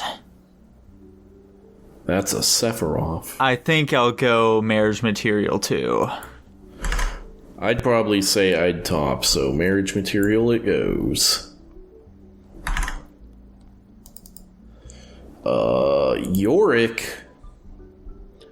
He is a gravedigger. Are those, like, I assume those things aren't attached to him in any way. No, they're like little ghouls that he can summon. Gotcha. The first one kind of looked like he had, like, a dick, but, like, it was that thing. Yeah, it does look like that. I'm gonna go ahead and say whatever, personally. Yeah, I'm also going whatever. I feel like he has nefarious intent. He is from, like, the evil zombie lands, but I think he's actually chill. I'm gonna go alright. Zack, he is a flubber. Yeah. Is he evil? No, I think he's goofy. Okay. I like this one where he's cheese. Yeah, that's pretty fun. If he's just like a goofy guy, I think I'm gonna go alright. Alas, anthropomorphic goes into whatever for me. Yeah, he's a good guy. Okay. Yeah, I'll go alright. I'll even go so far as to say handsome. Okay. Zed, he is a ninja. another one. He's like a mecha-looking ninja. Never mind. There we go. Oh, we're back to mecha. Never mind. Back to mecha. There we go. Kinda. He's like some fucking, I don't know. Dude, I'm really getting lost in the sauce here. I'm gonna say he's alright. I think alright, it makes sense. Sure. Alright, 2 more. Ziggs. He is a little furry guy with bombs. Whatever. Yeah. What a nice smile. I'm gonna say alright. And last one, Zillion. He's the time god guy. Huh. Do they have a skin that makes him hot? Let's see. No. Damn, I'm gonna say alright. He's just kind of some old Yeah, I'm guy. also gonna go alright for him. I'm gonna go whatever. And there you have it, ladies and gentlemen. Finally, our much anticipated League of Legends Husbando tier list. Take that to the bank. Lowest energy tier list of all time. This is also, I feel like, easily our most bottom heavy tier list of all time. We have so many in the worst tier. We need to get some friends who are monster fuckers and have them rank this. Or some women, I guess. We need to start becoming monster fuckers ourselves. How do we indoctrinate?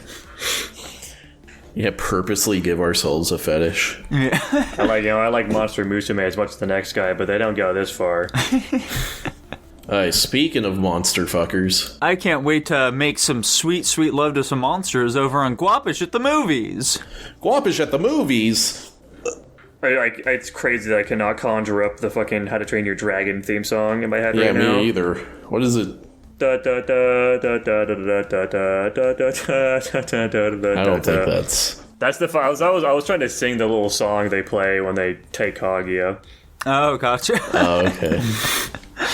Well, Jackson, what did we watch this week?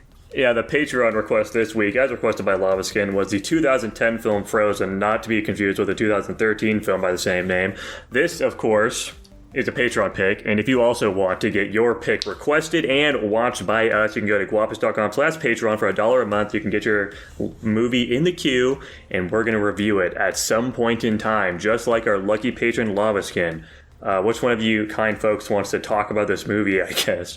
Okay, so Frozen is a film in which 3 pals end up going on a fun little ski trip, and they get on the ski lift to go do one last ride, but they end up getting trapped up on the ski lift and are freezing to death, and then some wolves eat them alive, but the girl uses the distraction of the men being eaten alive to escape.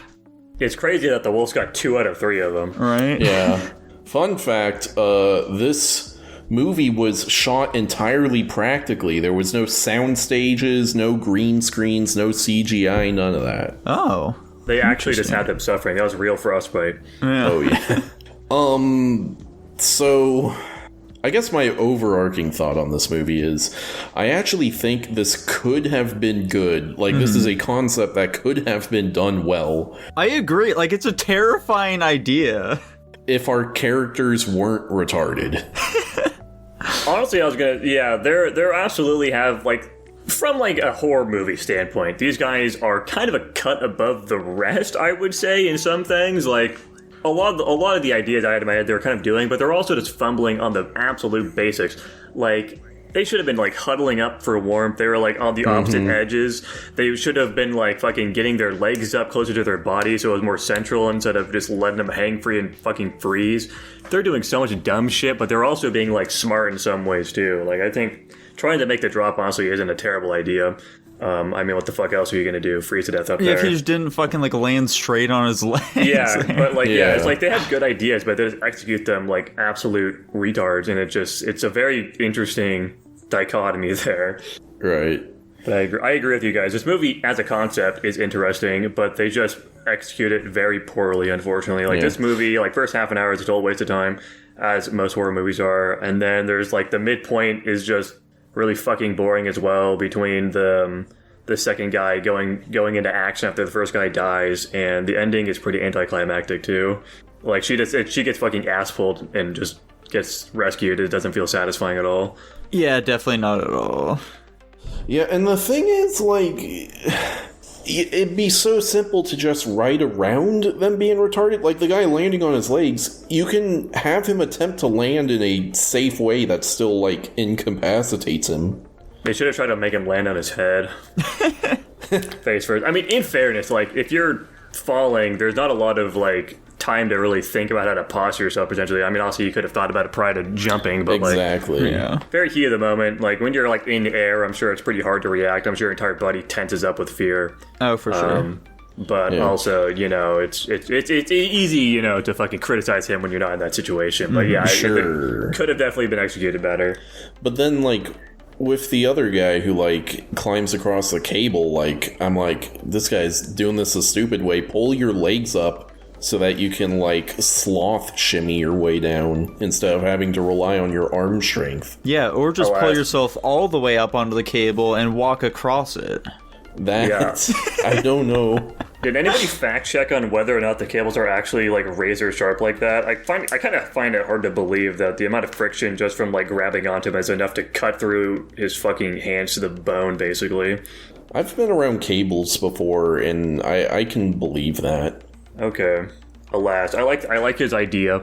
I do think it's funny too. Like, they're very inconsistent with, like, the damage, I guess, the characters take. Like, the fucking girl's frostbite condition is, like, it picks up pretty early on in the movie, but doesn't really, like, accelerate that much farther later down the line. Yeah. Like, when the fucking guy is, like, his hands are, like, super fucked up, and he goes down the ladder with not that much difficulty, and also, like, they give up even showing blood pretty quickly on the rungs. It's just, like, a very inconsistent film. Like, it's kind of fumbled potential. Yeah, I agree. Especially because, and also, like, once he gets to the thing, like, they are seeing the wolves down there the whole time. Why doesn't he wait till they leave? Yeah. I mean, in fairness, I guess I doubt the wolves are going to leave in any amount of, like, realistic time. He's going to be on that ladder for a while. But also, it's better than, you know, going down there and being fucking eaten alive, so... Right. Yeah. Yeah, and also, like, both of them dying to just being eaten by wolves is really lame for a horror movie. lame, yeah. Yeah, like, gotta fucking spice it up, man. And one of them died off screen, too. Like, come on. Like, also, we know what happened, but, like, it's just a very unsatisfying ending. Yeah. And it is, unfortunately, just, like, not very engaging throughout a lot of it, either. Oh my god, this movie's a fucking snoozer. Yeah. Like, after that first guy dies, like, honestly, I was feeling quite tense. In that first scene prior to the guy, like, falling and then being eaten by wolves, and then after that I was just bored. Like, I think the first part of the movie was actually pretty well done for the most part, and then like 2/3 of the rest of it was just fucking a slog. Well, guys, what did Dylan think about this one, though? What did you think of Frozen? Yeah, I really liked all the music. I liked how in the beginning she was talking about how, you know, she needs to control her power, and then her parents are like, "Don't be afraid of using your power. You need to embrace it." And oh wait, sorry, wrong movie. Yeah. So Frozen. I told Jackson this the other day. I didn't think you would. I never would have thought you could successfully make a horror movie out of a ski lift. But I mean, I thought it was pretty good. Don't. I mean, it was fine. I didn't think it was terrible, but I think what okay, and, like, obviously there's not jump scares in this movie, so by what I assume is your guys' standard, that's good in a horror movie when it doesn't need jump scares. You could arguably say the first time the guy, like, you know, is covering his face and then uncovers it and there's a fucking wolf that it cuts to, you could say that's a jump scare maybe, but... It's a minor one, if anything. Like, yeah, I jumped, but, like, it wasn't... Jump scares I view as... I jumped and I was scared, but... Well, but, like... Did this movie actually, like, scare you? It put me on edge a lot. Just Interesting. mainly because of the environment setup and everything, too, because a lot of the situation is very realistic for the most part, where it's just, you know, it's something you can experience. Like, I don't really... Like, it just... Horror movies are probably more effective and don't need to be as intense when they're set and grounded in reality. And plus, then, because I remember me thinking the whole time, I was trying to think of solutions that were safe to get them out of the scenario they were in. But then when they either do the things you're thinking, or you have time to think on it, you realize that maybe those ideas won't work. And then also the guy jumping out of the ski lift, I don't know much about, parkour or all that kind of stuff. I'm pretty sure, and I think the camera angle they did was kind of stupid, but whatever. The dude just looked like he straightened out his legs and didn't fucking try to brace for the impact at all. So I feel like that was bro locked his knees. I for sure think he locked his knees. There's no way. Sure, you needed tension in the movie. That was the other thing, is that this was one of the shorter movies, but it felt like it went on for fucking ever. That's because they were on a fucking chair the whole time doing nothing. Yeah, so, and I'll say the thing you guys normally say, where it's just like, just because they're trying to make a horror movie about a ski lift doesn't mean it was a good horror movie about a ski lift. I agree, mainly just because it was either horrible things are happening or they're talking about utter nonsense and none of it matters. I did the whole thing where I preconceived what this movie would be, where they just get up the ski lift and then they get stranded because it gets dark and the storm rolls in, and then they have to find their way back to the ski lodge or something, and that was what the movie was going to be about. And I honestly feel like that probably would have been a better approach to this movie. I think they could have done a lot more. Unfortunately, it didn't. But yeah, it's like I said, when you combine horror with real life aspects where it's these things could actually happen, I think it makes it just that much more intimidating, I guess I would say. And this movie was also extremely predictable for the most part. The guy at the very end where he gets on the board and skis off, I don't know why he just grabs the one ski. I don't know why he didn't take the time to find the other ski. It's not like he was in imminent danger. And people could argue he was. The wolves were around. We didn't know the wolves were around until he skied off and the wolves started chasing after him. And he probably actually would. No, they were flashing shots of the wolves the entire time he was going down the ladder. And he had her throw the ski pole while he was still in the air and specifically said, because I need to fight off the wolves. Well, the thing is, then that makes that moment awkward, because then when he gets down on the board to ski away, he never gets on the board. He got on the board to slide down the hill. No. What do you mean? He never gets on a board. He just starts walking. No. He goes down on a ski or a snowboard or something. I don't think he does. I'm pretty sure he just walks the entire time. I will review it, but I am very sure he does not walk. You guys keep talking. I'm looking it up. I'm fact-checking. I honestly can't remember. I'm pretty confident in that, but I feel like he just starts running away. No, I don't think that's true. But so in that part also, time passes, and it's the scene's already set up in your head. She wakes up in the morning, and you're like, okay, well, this guy fucking died, because otherwise she wouldn't be here. But there was the Dylan was correct. He starts sliding down on one of the snowboards on his butt. He's sitting on it. Yeah.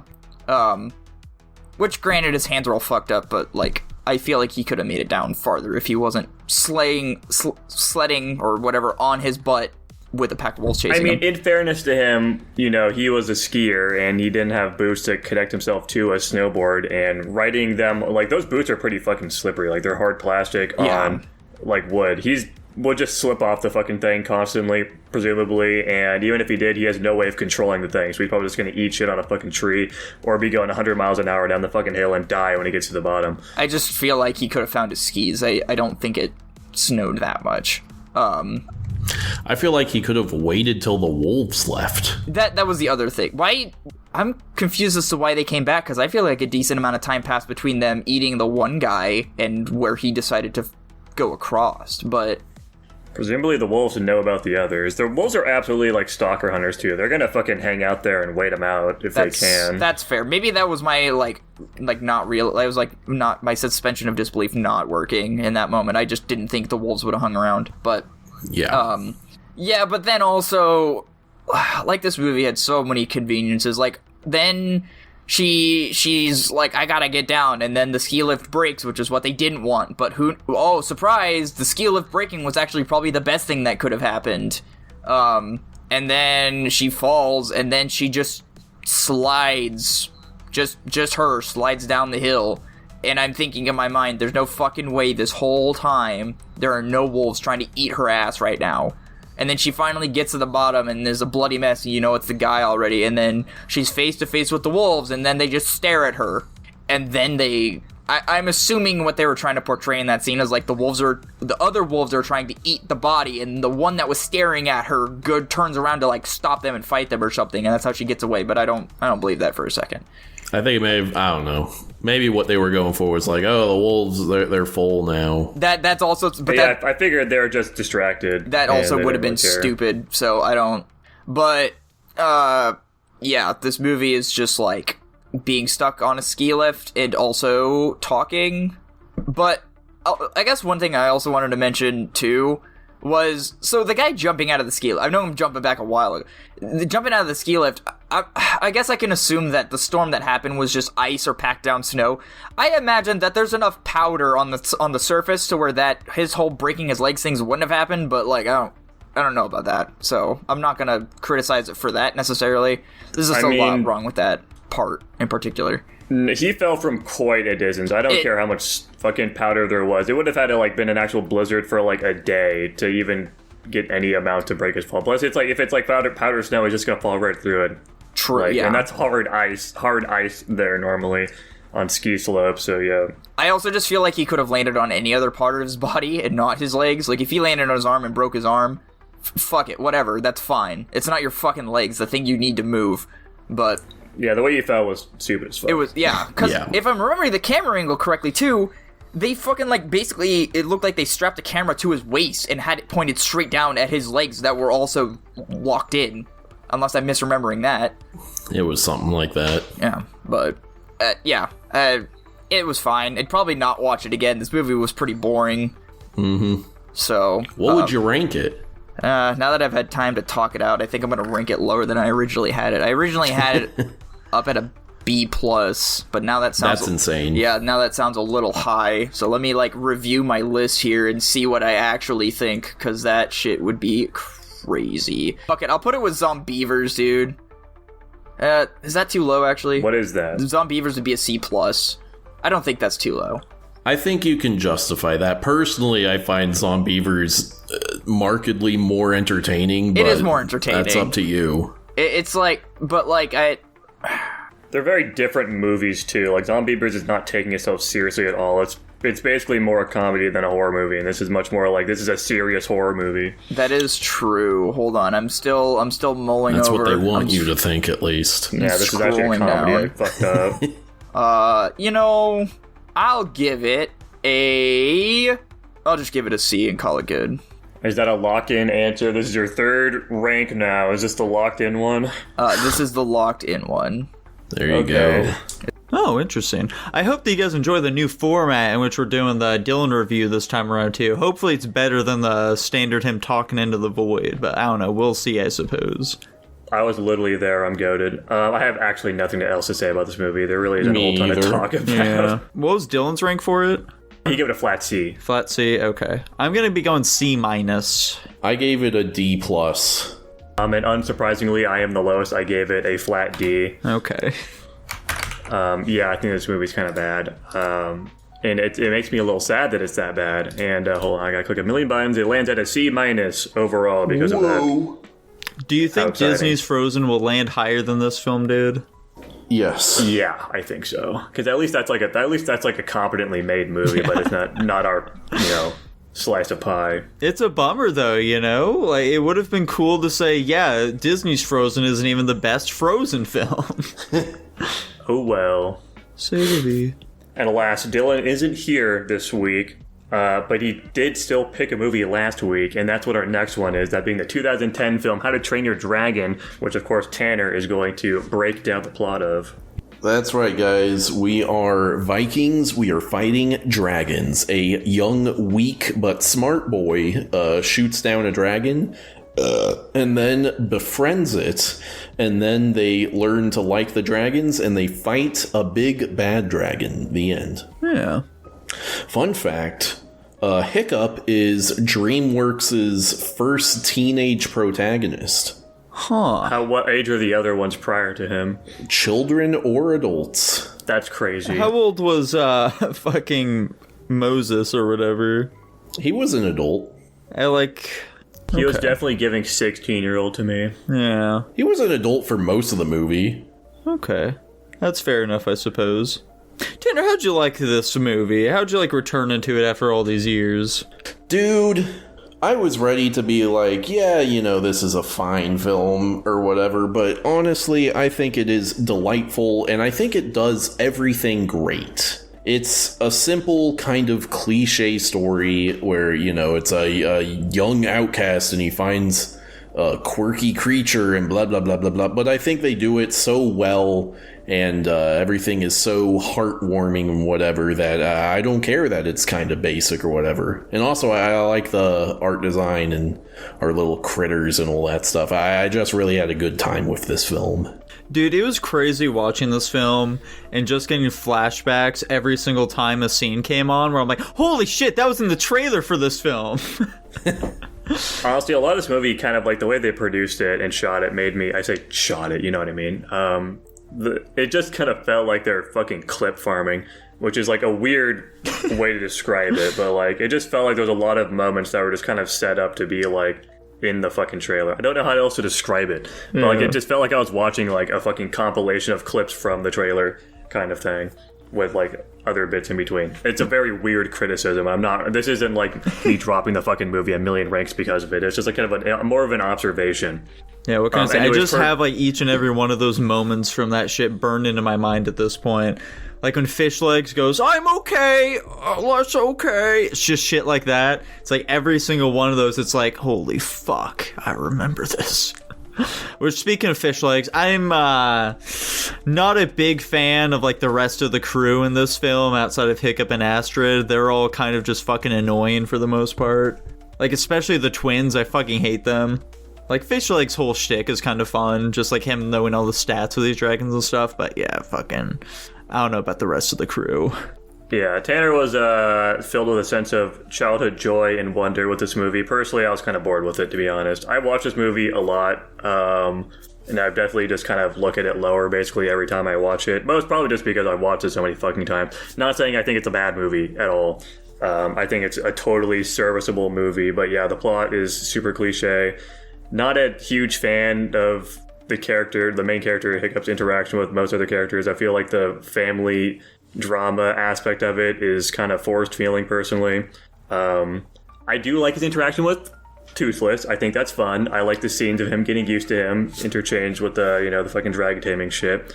But then there's other dumb shit like him fucking bringing him to the village. Why the fuck would he do that? Dumb as shit. Just like cut the rope with like a rock around or some shit retard. How the fucking other kids learned how to ride dragons like day one to go and save them. That shit felt stupid as fuck to me. There's a lot of just like little tiny like dumb things that kind of annoyed me about it. Everybody in the village like taking to dragons being chill super early on. Like the dragons being chill with them in the first place after them fucking torturing and killing them for probably hundreds of years is asinine to me. That feels so fucking stupid. Dude, the dragons are just kind of dumb. They don't know that stuff. It's dumb, unfortunately, too. But yeah, it's just a totally whatever movie to me. Like, I think the music's well done. I enjoy that. I think some of the animation holds up all right, but a lot of it is also pretty fucking bad looking. Yeah. Unfortunately, I was pointing out stuff with the art pretty frequently throughout the movie. There was some really bad looking scenes. But generally, most of the time, I would say the movie holds up totally fine. I mean, it is fucking 15 years old now. Yeah, you gotta cut a little slack here and there, you know. I mean, this was after Ratatouille, bro, and Ratatouille looks a lot better than this movie. Yeah, true.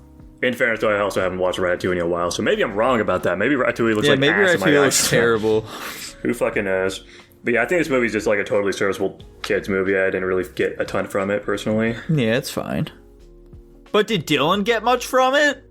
Tell us about How to Train Your Dragon. Do you want me to do the summary here? No. Okay. Okay. Yeah, I mean... Just your thoughts. This is another nostalgic movie for me. I will say this now. I really like this movie. I'm a slight fan of the series in general. I think I've only seen the second one and the third one once each. Maybe I've seen the second one 2 or 3 times, but anyway.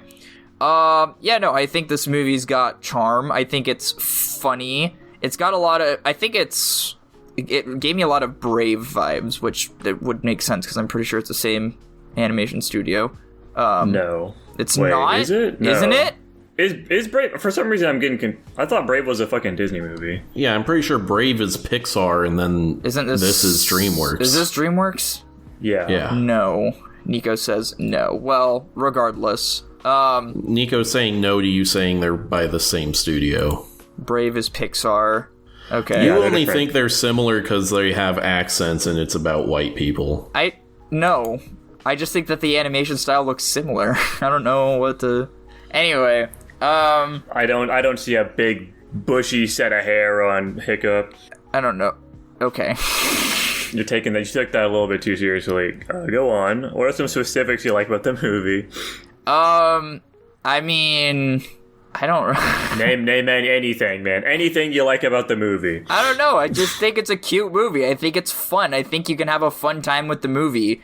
I do like kind of like Nordic Celtic like themed. I'll just say media because that's probably the most general thing I can say. But I don't. This was one of the movies I turned my brain off and just enjoyed it. Is the other unfortunate bit here. So Can you really not name like any specific things you liked about the movie? I liked the dragons. They were pretty cool. They were pretty silly. I would hope you would. I don't know, man. I just really enjoy this movie. There's not a ton to it. I don't really know what to say. This is. Fair enough. He likes the movie for being a movie, I guess. I don't. You can't name anything you like that's good about the movie. Can you name any qualms you have about the movie, regardless of how small they are, potentially? All right, what's your rank, Dylan? I gave How to Train Your Dragon an A. Shockingly low. I Interesting. thought you were going to give it minimum an S. No, Yeah, that's I don't- insane. No. You say that like I'm the dumbass for thinking that. Sure seems like he did. He didn't say an awful lot, but Yeah, bro liked the movie, and that's basically as deep as it goes. He likes dragons. I will say that is actually one plus. I didn't really say that. I do like the differences in like the dragons. I do like that they gave them all very unique feeling personalities. I think that's well done. Honestly, that's the selling point of the movie, is all these different dragons. And I remember as a child being so fucking into like learning all the intricacies of these dragons and shit. I was a big dragon guy back in the day, and this movie really tickled that part of my brain as a fucking like 12-year-old or however old I was. bro, same here. Like, my brother had all the How to Train Your Dragons books. He was way into that shit. I didn't give a fuck about the story. I just wanted to read the parts where it was just pages telling you about what each dragon was. Yeah, I did the exact same thing. I do think those are well done. They're all very unique and cool. I like the dragons. I think the Vikings are kind of lame, personally. Yeah, I think in the book, Toothless was just like one of those like little fuckers in this movie. Yeah. Like, he wasn't like the big old Night Fury or whatever. He's just some little tiny thing. That's funny. Yeah. Personally, I wish they gave Toothless big old fucking sharp chompers instead of like some lame ass looking fucking like rounded ass teeth. But then he wouldn't be cute and marketable anymore. He is quite cute and marketable. What's funny too is like he just gets even more cute and marketable throughout the series. Like Yeah. that's like a big criticism with people. He just becomes like more cutesy as he goes on. His eyes get bigger. You know, his head gets more like rotund. He just becomes more cat-like. Yeah, literally, it's that. It's like fucking Catgate. I feel like I've heard that phrase before. It's dumb as shit. Dude, I'm just gonna love him even more then as we watch the rest of these films. Oh yeah, I'm excited to get to the second and third. I've still never seen the third. I think I've seen the second, maybe. I don't fucking know. I haven't seen any of the other films whatsoever. What's funny is I thought I saw the second, and I honestly am kind of maybe leaning towards I haven't before, because I thought the ending with the big dragon guy was in the second one. So, is the second one where he meets his mom? Yeah. I have not seen the second one, though. We solved the mystery. Perfect.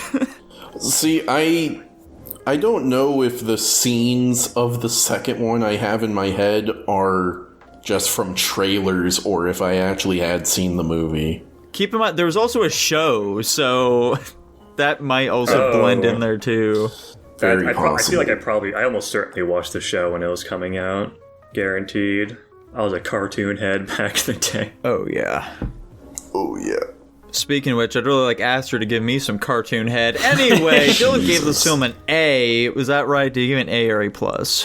Yeah, he gave it an A. Shockingly low, honestly. I really thought it was going to be like a minimum of an S tier. That was crazy to me. Speaking of a minimum of an S tier, I gave it an S minus. Oh my god. I gave it a B. I'm shockingly not the lowest. I gave it a B+. Okay. I'll probably rank it lower over time, but I'm starting off high right now. There we go. And that lands it at, let it refresh, that lands it at an A- overall. Fantastic. Okay. Honestly, I'm shocked it's A-. I thought it would have been higher. Crazy. I felt like it was absolutely either going to be an A- or just somewhere like B or B+. I really had much more high hopes for this movie because I watched it relatively recently. I'm pretty sure with you and maybe even with Dylan at the same time. I'm not sure. I liked it enough at that time to download the fucking other two in the sequels. I never got around to watching them, but you know. Yeah. Oh well, who cares? Speaking of caring, though, my movie that I picked this week, of course, that being Kaguya Hime no Monogatari, aka The Tale of Princess Kaguya, a 2013 film by Studio Ghibli. This is, of course, as the title implies, the tale of Princess Kaguya, which is some fucking chick that came from the moon that grew up in a beanstalk, not a beanstalk, you know, a fucking bamboo shoot. I don't know why I keep saying beanstalk. I said that like 3 times today. I don't know why. And yeah, she just she grows up really quickly, and then she kind of just gets forced to doing all sorts of stuff by her parents because they think it's the will of the gods, and eventually she goes back to the moon accidentally in a moment of weakness, and then she gets taken. It's like a cautionary tale. Yeah. How exciting. What's your fun fact, Tanner? Fun fact, this is the most expensive Japanese film ever produced, and I want you guys to guess real quick. What do you think the budget on this movie was that made it the most expensive Japanese film ever made? $50 million. I'm gonna go 15 million. 15? Shockingly enough, Jackson, you're very close. It was 49.3 million. I'm fucking goated, dude. Yeah, just to speak here, I thought your fun fact was going to be the fact that this is all hand-drawn. Like, every single frame is an individually drawn piece of, physical media. I mean, I'm who pretty cares? sure. That shit's fucking incredible, though. That's insane. I mean, so was Snow White and the Seven Dwarves, you know? Yeah. This shit's still a fucking work of art, though. This is an absolutely gorgeous movie to watch. Unsurprisingly, it's a fucking high-production Studio Ghibli piece. Yeah. So that shouldn't be shocking. But yeah, this is a very different art style than the rest of theirs. And I think it works very well, given it is, supposed to be about some some super famous Japanese folklore tale. And I think it does a good job, representing that in this very unique art style. Okay, Yeah, I Tanner. agree. Go ahead, dude. Tell us about how you hate this fucking girl boss ass movie that's shitting on What? the traditions of, the Eastern, hating on women or whatever the fuck. I like how he's tripping over his words because even he doesn't know what he's trying to say. He's making no sense at all. He's just fumbling around. Yeah, I think very well animated. Specifically that sequence where I guess she dreams herself running all the way back home. That shit is fucking sweet. Yeah. My main 2 issues is one, pacing. This movie is too long. I went into it without checking how long it was, and I assumed, oh yeah, it's an anime, whatever, it'll be like an hour and a half, and we get like an hour in, and I'm like, man, can't wait to be done in a half hour or whatever. We felt we were like, man, this is taking forever. And so I check how much time is left. I'm like, oh my god, this is almost 2 hours and 20 minutes. What the fuck? This is something Dylan mentions in his review. I very much agree that after the hour mark, it fucking slows to a crawl, and I'm like, god, this is just taking way too much time. And also berate me all you want, I'm not a fan of the ending. Why is that? I want something with more closure. I mean, I think personally, I'm a big fan of the ending. I'm not going to address literally any of your other points right now because I guess we're going to talk about the ending now. Why not, right? I fuck with the ending a lot. Obviously, as I alluded to and not even alluded to, I just literally said in my breakdown of it. This is a cautionary tale. It's not supposed to be a happy ending. This girl in a moment of weakness, basically, honestly, you can kind of look at the ending as her literally fucking killing herself. I was gonna say that. It's literally the death of herself, and honestly, that really adds a lot to it because what are you if you have none of your memories and you're fucking basically gone? She had mentioned prior that if she was like sold off basically to the prince, she would literally just fucking kill herself. And guess what she does? The prince fucking wraps his arms around her, and she fucking is so horrified by this that she literally immediately thinks that she wants to go back to the moon, and that immediately sets it off. And you can basically just look at that as her fucking killing herself in that moment, and the parents have to live with their actions. Like, this isn't, it's not supposed to be a good ending. It's fucked up because the parents, this is all of their actions, concluding in what you'd expect them to. They fucking pushed their daughter to the brink and basically made her leave Earth, aka, kill herself in the end. Yeah. Obviously, she regrets it. She's really sad about it. She loved her. She doesn't, like most people do when they, they commit suicide, they immediately regret it. Or like if they like think about it, if somebody jumps off a bridge, the second they jump, they're like, holy shit, I should not have fucking done this. And I think that's exactly what happens. I think it's actually really even like more heartbreaking too, because she has like a few days, whatever, how long it is, to like really coalesce with the fact that she basically just fucking ended her own life. Mm-hmm. That shit's fucking heartbreaking. Yeah. And personally, I think it makes the ending very well done. Personally. Yeah, and I mean, even just that scene where like they come down on the clouds, and they're about to like wrap the fucking moon robe around her, and she's just like crying to her family. Just that entire part felt very tense because it's just like some simple thing of, oh yeah, they're just gonna like put a fucking robe on her, but like every time they kind of like get close and she like screams, no, don't fucking do that shit, it's like, oh fuck.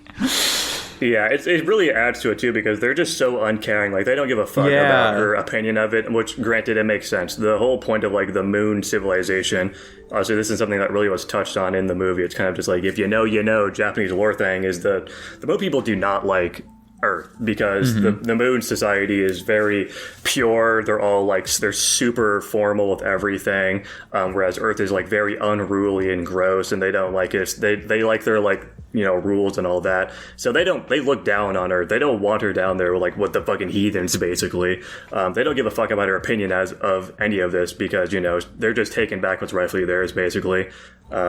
Which like adds almost like a horror aspect of it. Like, it's just fucking it's fucked up, like the dichotomy. They're like super happy to get their daughter back, and she's just fucking horrified. Okay, so with all that said, Tanner, you said that like your complaint with the ending was it didn't feel conclusive enough? Yeah. Like, what more would you have wanted from it? What about didn't feel very conclusive for you? I guess I get what you guys are saying. To me, like, personally, I kind of am looking at the movie through the eyes of the parents. Like, I kind of see them as more the protagonists than the girl herself. Yeah, that makes sense. She is the main piece of it, but a lot of this is kind of centered around the decisions of her father. She really doesn't have much agency throughout the entirety of the story. Yeah. Right. And so, coming from that perspective, I'm like, I don't think anything that's happening at the end really makes sense to the parents. Yeah, like, I don't think they get what's happening. This thing is coming down. You're from the moon. What? Huh? What? I think they have a general idea. I mean, she fucking grew from a bamboo shoot. They know she's supernatural in nature. The old guy that named her alludes to the fact that she's from the moon. And then she literally also just, objectively tells them that she's from the moon and that she fucked up and says she wants to go back, and them's the rules, which is why they post up again. So they know this is going to happen. I think they understand that. And they're still, they're still fucked up about it. There's nothing they can do. She did what's done, but I guess. But also, like, my other thing is, and now that I'm thinking about it, I'm suddenly thinking, oh, maybe this is a smart thing the movie did. Was it unreasonable of them to think that, like, trying to turn her into a princess and whatever was not the thing they're supposed to do? Which then gets, because like obviously the gold and the silks and whatever that got sent to them from heaven, now it's making me think, oh, okay, the moon people like intentionally sent that stuff as like sort of a machination to cause the events to unfold so that they could get her back eventually. Yeah, I've seen both of those points talked to, and it really just could be either or. Obviously, they don't give you an explicit definition, but yeah, no, I honestly definitely subscribe to the fact that they probably were giving them those things just because they want to make her unhappy so that she goes back to them. But you could also just see it as like they respect her decision potentially, which is kind of unlike what you'd think they would. And they just wanted to live a happy life down there anyways. They gave her the money and the robes to be happy. Like when she first saw those robes, for example, when she got to the palace, she was fucking, super excited about them. And she would have been even more excited about them if she didn't have to abandon her entire life to get them. Like they could have built a nice house out there in the countryside and lived peacefully, and she would have been totally happy. But alas, the dad took his visions of grandeur and his own ego too much into account, unfortunately. I'm going to choose to believe this was all the machinations of the moon people, because that makes the story better to me. Okay. I agree. Yeah, I definitely interpret it more so as just, the moon people, they fucking hate the earthlings. They're like, these people are fucking less than dirt. So they just want her to, like, be able to live, like, the best life she could while she was on Earth with, like, wealth and stuff like that. Well, then it just kind of feels like... I mean, this is an artsy-fartsy fucking movie. They don't give you a definitive answer. You can interpret it however you want. Nico likes it his way, you can like it your way. I think they're both valid, given they don't give you a yes or no. Sure. Which is why I like these types of movies. Yeah. You can get a lot out of it. Like this isn't like some expressively, fucking black and white story. You can even there's a lot of doubt you can cast on the dad. Like there are societal norms, for example, that the father is trying to represent. Like he thinks I feel like a lot of normal Japanese women might like specifically in this time, maybe not today, would like the fucking princess treatment. They get to do all these things to be like some foreign princess. I don't know. I'm not in the shoes of this fucking Japanese woman way back then. But maybe they would have liked them. I don't know. Maybe he in his mind he thinks he's doing good for her. He thinks that he's giving her a great life, but he's just not thinking about it. He's too up in his own ego. I like that. I like it. There's a lot of depth to the relationships with the whole family. Like the mom too. I fucking love the mom. The mom's a goat. Yeah, I absolutely agree that I think that the dad will absolutely get a bad rap, and deservedly so. He isn't listening to her daughter and what her wants and needs are. But I do think he is genuinely trying to do what he believes is the right thing here. Like he believes that this is what the princess should have. This is the wealth that a woman like her needs to possess, that sort of stuff. Yeah. And given what we see, the gifts that the moon people give to him, I think it makes sense that his frame of mind would be, okay, this is what I need to do for her then at this point. Yeah. And also, from his perspective, she's, a couple years old. Yeah. Also, from his perspective, she really isn't, fighting back a crazy amount, too. Especially early on, we literally see, she fucking switches up, on the lessons, for example, and goes and, shows that she's the fucking goat in front of her dad. Presumably because she does still really she loves and respects her family and, her mom and dad for raising her, and she wants to make them happy as well, because she's just a good-natured person. So she wants to do what they want for her, which is why she doesn't really fight back a ton throughout it until the later points where it starts to break and she fucking hates it and she's not subtle about it anymore. She starts denying the suitors and stuff and going against norms. Right, yeah. Which I think are her little rebellion before the breaking point. Yeah, and in fairness to the dad, he does respect her decisions when she's no, I really don't want to fucking do this shit, and he's oh, okay, I guess so. I will agree with Tanner's criticism. I definitely think the pacing of this movie is its biggest flaw. But it's really not that big of a flaw for me. Honestly, I was pretty engaged with it the entire time, but it certainly could cut out some fat. I do think it's funny, though, on the description of this movie all the time. A lot of it is just kind of about the suitors section of the movie. Yeah. Which definitely felt like a lesser part of it for me. I do like her, reactions to these things, but I feel like a lot of the suitors thing could have been cut out a little bit. It wasn't super integral to her character for the most part, outside of just setting up the fact that she's super wanted, and that leads into the prince wanting her in the end. That makes it a bit more natural. See, but in the descriptions of this movie, it literally frames it as being about that portion of the story. That's exactly what I'm saying. I think that's just weird as fuck. I don't know why they do that. It's so dumb. I'm wondering if in the original fairy tale that is a much bigger role in it or something. Yeah, that is a lot of what it is. The original tale isn't insanely long or anything like that, and this film does generally just play to what that story is. I think the only real big difference that there is between the two of them is that the emperor is a much more chill dude in that and doesn't give off the rapey vibes he does in this film. The emperor, honestly, he definitely pushed some boundaries, but he's the fucking emperor, so he probably is just used to it. I mean, granted, I'm not giving him fucking credit for that, but still. But I do respect him for not immediately being like, yeah, you're mine, put her in a fucking cage and take her back. That was probably honestly, that's what I was expecting going into this shit. I was really surprised when he didn't immediately execute her or something afterwards. Right.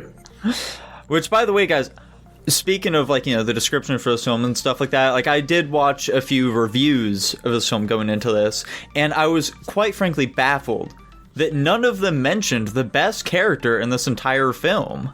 Do you know who I'm talking about? Is it the little attendant that's always got the little three mouth? Yes, that's the one. I love her. She's so fun. I'm such a big fan of her. Every fucking scene she was in, I was such a big fan. Her going in there and feeding her at the party, or fucking like trying to defend her at the very end. Like she's dude. Yeah, when she's at the very end, she's got that big old spear and stuff. Yeah, I fucking love her. She's so funny. Yeah, she was amazing. I was a massive fan. She elevated this film greatly for me. Yeah, I loved every scene she was in. Yeah. Nico, big question. Obviously, I already told you this. This movie absolutely made me cry. I wasn't fucking weeping or anything, but I was tearing up at a few parts. So the ending scene specifically was the one that hit me the hardest, unsurprisingly. The scene with her running out of the fucking party. There's a couple other ones too when when her emotions were just really on display, like her reactions to some of the fucking suitors, for example. Definitely wow, that's fucked up. Did it make you tear up at any point? It definitely made me a bit misty-eyed. It didn't make me full on tear up though. Look at this fucking hard ass piece of shit. Anyways, do we have anything else to say? I think I'm out of talking points. I really liked this movie personally. Dude, I was just really shocked that dude was really just about to abandon his wife and child. It'd be like that, you know? I mean, she's fucking hot, presumably. She's a fucking, she's got the prince on his fucking hands and knees. I'm not so sure that was the wisest decision of his still, though. I mean, yeah, I think it's fucked up that he'd do that, but also, this is a rural Japan. Maybe he'd probably presumably have both. Okay, yeah, potentially. Yeah, I don't know how big into polygamy they were. They were very big into polygamy. Well, then never mind, I suppose. They absolutely had harems. What did Dylan think of polygamy? What were your thoughts on the tale of Princess Kaguya? Very interesting animation style. I didn't dislike it. I've just never seen a movie animated this way unless it was like a 2-minute video on YouTube. I think I made it about a third or a quarter of the way into the movie where my brain randomly was like, oh hey, Red Bull animation. And I had that thought pop up 2 or 3 more times throughout the movie. Miyazaki is on his way to your house right now to strangle you for that one. The fucking director of this is rolling in his grave currently. There were some scenes in this movie that reminded me of a Red Bull commercial. I don't know what to tell you. It's just because they have the fucking the framing style where there's the whiteboard that kind of makes it look like you're looking at a fucking linen painting in the middle. Yeah, they do that. And that's what Red Bull does. So I get the connection, but that. I don't know. It has nothing to do with the movie. It's just a weird connection my brain made. But I wish this movie was shorter. I was super into the movie at first for the first maybe hour, and then it started to lose me. And it's just because the way that they were telling the story got so elongated once they started fully committing to being in the city, and then she started going through all these presumable mood swings. Also, I'm assuming this was intentional. It kind of felt like they just forgot that she grew, exponentially, in a short period of time once she turned, 16 or some shit like that. I feel like she started aging normally, which might have been intentional. We don't know anything about her biology. She was from the fucking moon and grew up in a beanstalk, or not a beanstalk, a fucking bamboo shoot. So presumably there's some mysticism at work here. Also, in fairness, potentially, once you reach the 16-year-old kind of age with anime art styles, they kind of just look the fucking same until they're 40. That's fair, dude. She could be a lot older than we think she is, potentially. This movie was also a little frustrating, not because I was frustrated with the movie. I was frustrated with the character interactions in the movie, where it's just you've got the classic setup of this person wants this other person to be something that they very clearly don't want to be. And that was the entire and I know that was the premise of the entire movie basically, but it was the forefront of everything for the last hour and a half of the movie, which is fine. It was like showing rebellion and like how she was trying to live her life the best way that she thought, and that, you know, maybe trying to portray that she has a shorter time on this planet because maybe she's aging faster, so she's trying to explore these things and do everything she can. And I don't know if it's supposed to be interpreted this way, but I like how quickly she picks up on mannerisms and like lessons and like all these things, because maybe she has that like accelerated growth. So like maybe it's like an accelerated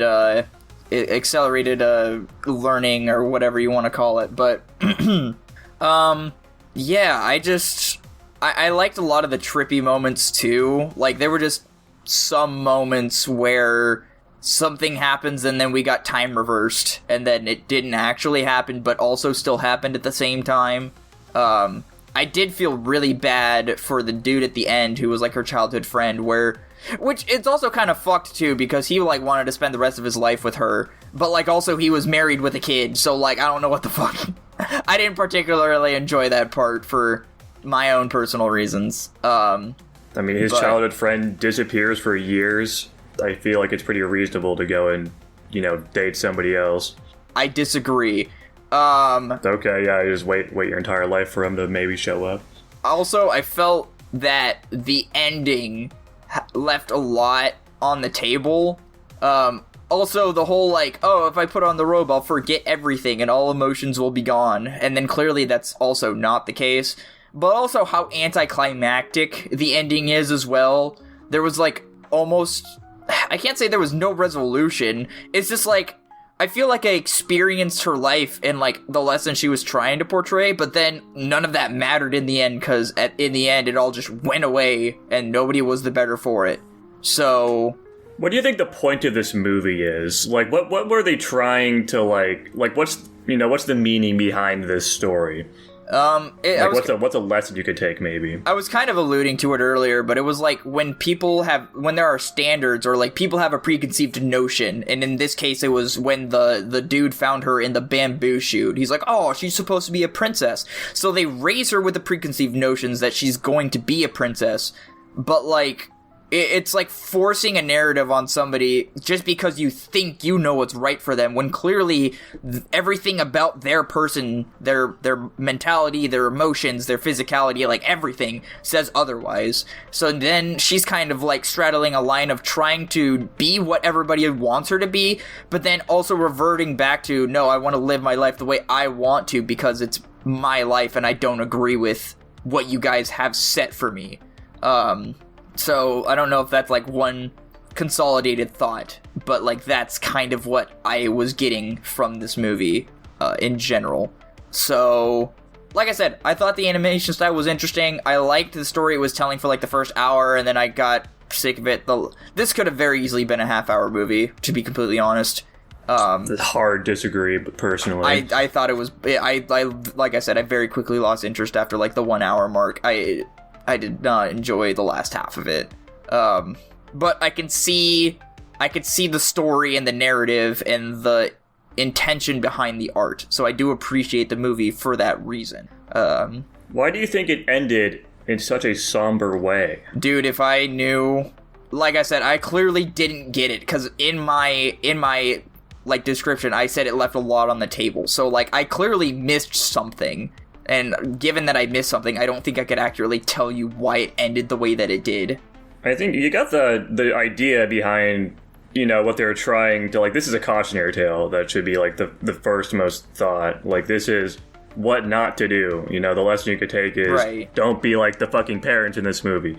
Or specifically the dad. The mom was chill, but, like, he was very consistently ignoring her thoughts and emotions, and really just thinking about, like, what the heavens want rather than what she wants. And, you know, they fucking paid the price for it. They lost their daughter. She in a moment of weakness fucking gave up on them in this world and decided she wanted to go back to the moon, which of course she immediately regretted, but she still did it. And, you know, the parents fucking suffered for that. They lost their daughter. She lost who she was, basically, because she lost all her fucking memories. And, you know, I think especially, like, that look back, you mentioned that as, like, a criticism. I think that really just is trying to represent that she really did have so much love and compassion for the Earth and her family that she had met, that she was even able to like overcome the fucking, you know, the memory erasure from like the magic cloak or whatever. But you know, the deed's still done. There's nothing she can go back from. It's just like a really somber cautionary tale. Yeah, that's fair. I mean, I had that thought for a moment, but I didn't ponder on it long enough, clearly. But I can definitely see that. I think I had that thought, but like I said, I didn't expound on it, so it didn't become part of my... You're like 80% there. You just needed to like think about why they were doing that. Yeah, I mean, I could definitely see like it's, you know, this is what you get for forcing your agenda onto something that, you know, wasn't even yours in the first place. So, which, you know, I believe that for everything. I don't think anybody should force, you know, essentially pigeonhole people into things that they believe that or think that they are or should be. Like, sure, she enjoyed the life at first, but she still wanted to live her old life. She wanted to invite her friends. She didn't like the nobility, and for some reason the father was just blind to all of this because he thinks that, oh, she'll come around to it eventually. But, you know, that's forcing people to being something that they want, and they'll just fake it to make you happy, but, you know, utterly in the end making themselves feel miserable because they did so, which was, you know, obviously in the end, like, she felt bad for leaving, but she kind of had to, but she didn't want to, so she was struggling emotionally internally to figure out what she was gonna do. But, yeah. Any closing thoughts, or are you ready to give your rank? I'm pretty sure that was my closing thought. Holy shit, what's your rank then? Hold on a second. I might need to change it. Give me a second. You know, I didn't give this movie enough credit. Also, looking at some of the movies here, it makes sense. I'm gonna give it an A-. How exciting. Thanks for your reviews. I originally gave it a B. Based? I'm glad my brief explanation of the ending upped it 2 ranks. Well, like I said, also, talking about it out loud usually resolves, like, some of the conflict, so... Yeah, it makes your brain start trying to piece together what's going on. Yes. Okay, before we go, Dylan. Yes. I'll just gather this information from you now in case I need it. What do you think my theme was? Oh, fuck. This last round. What were the last movies you even 7 picked? and 1917. 7 and 1917? Murder.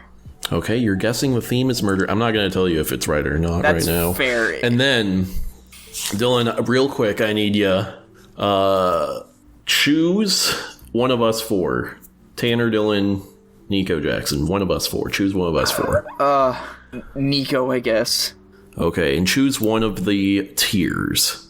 Like A, B, C, D, or S, all that. Including the pluses and minuses, yes. Choose one of them. B plus. Okay. You'll find out if and how I use that information later. Oh, I'm so concerned. Sounds like he's pro. I wanted to know what his rank of this movie was before I fucking jacked him up on it, presumably. Whoops. You fucking fool. I just wanted him to have like any basis of what was happening in this movie. Like he was close to putting the piece together. He just needed like that final push to like make the connection.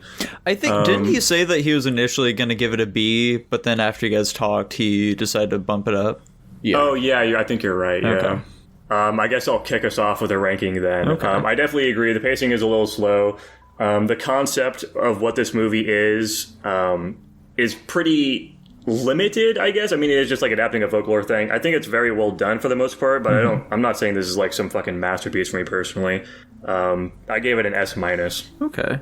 I think that this is the best Ghibli film we've seen thus far. It made me care a lot more than Spirited Away did, so I think I'm going to be given an A-. Holy cow. Dylan also gave it an A-, and you know, Jackson, you successfully talked me up a bit. I was originally going to give it a B+, but I will be giving it an A-. Whoa. Got a bunch of fucking haters in the call with me right now. Holy shit. I'm sorry. And it lands at a flat A overall. How exciting. Wow. Fantastic. What did Spirited Away land at? Presumably higher than that. Yeah, it's an S-. Yeah. Whoa. Time to pick some new movies. Yeah. Do you want to go first, Nico, or should Yeah, I? I'll go first. Why not? So, you know, fucking, I've I've picked some disturbing films recently. I think it's time to finally cool off a bit there, watch some more wholesome little films. So this week, I'm going to be picking Paddington 2.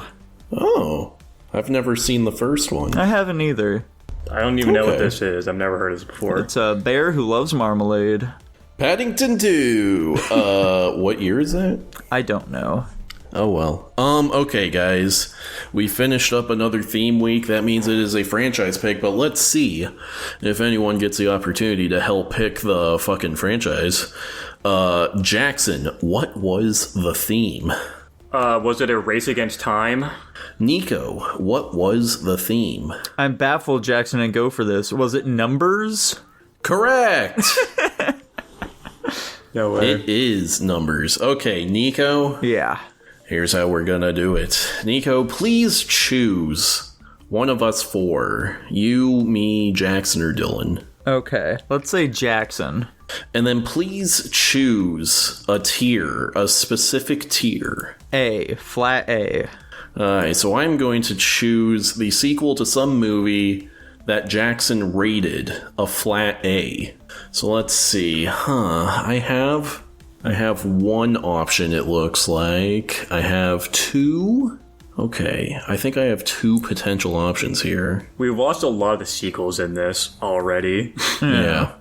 There isn't a second Demon Slayer movie, right?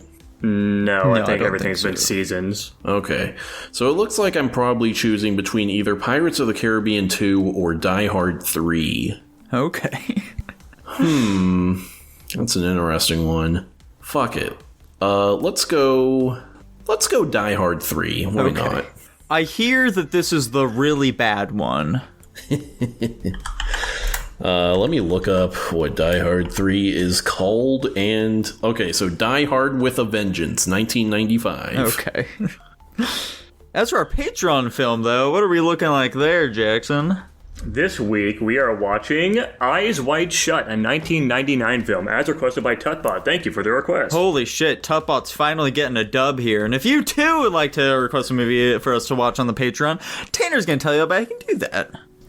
That's right. Just head on down to patreon.com/Guapish or guapish.com/Patreon. And for only $1 a month, you can subscribe to us, which gets you exclusive access to our pre-Guap show, as well as early access to every podcast episode, and you get to get into our Discord where you can talk to us, you can submit movie requests just like Tutbot did, and you can suggest topics, and you get 500 slime coins. So go do that, you silly billies.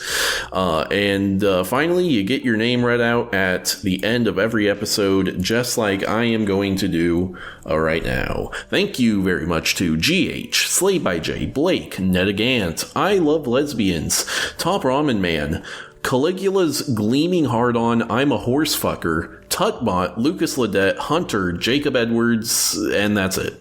Thank you. Bye-bye. Bye.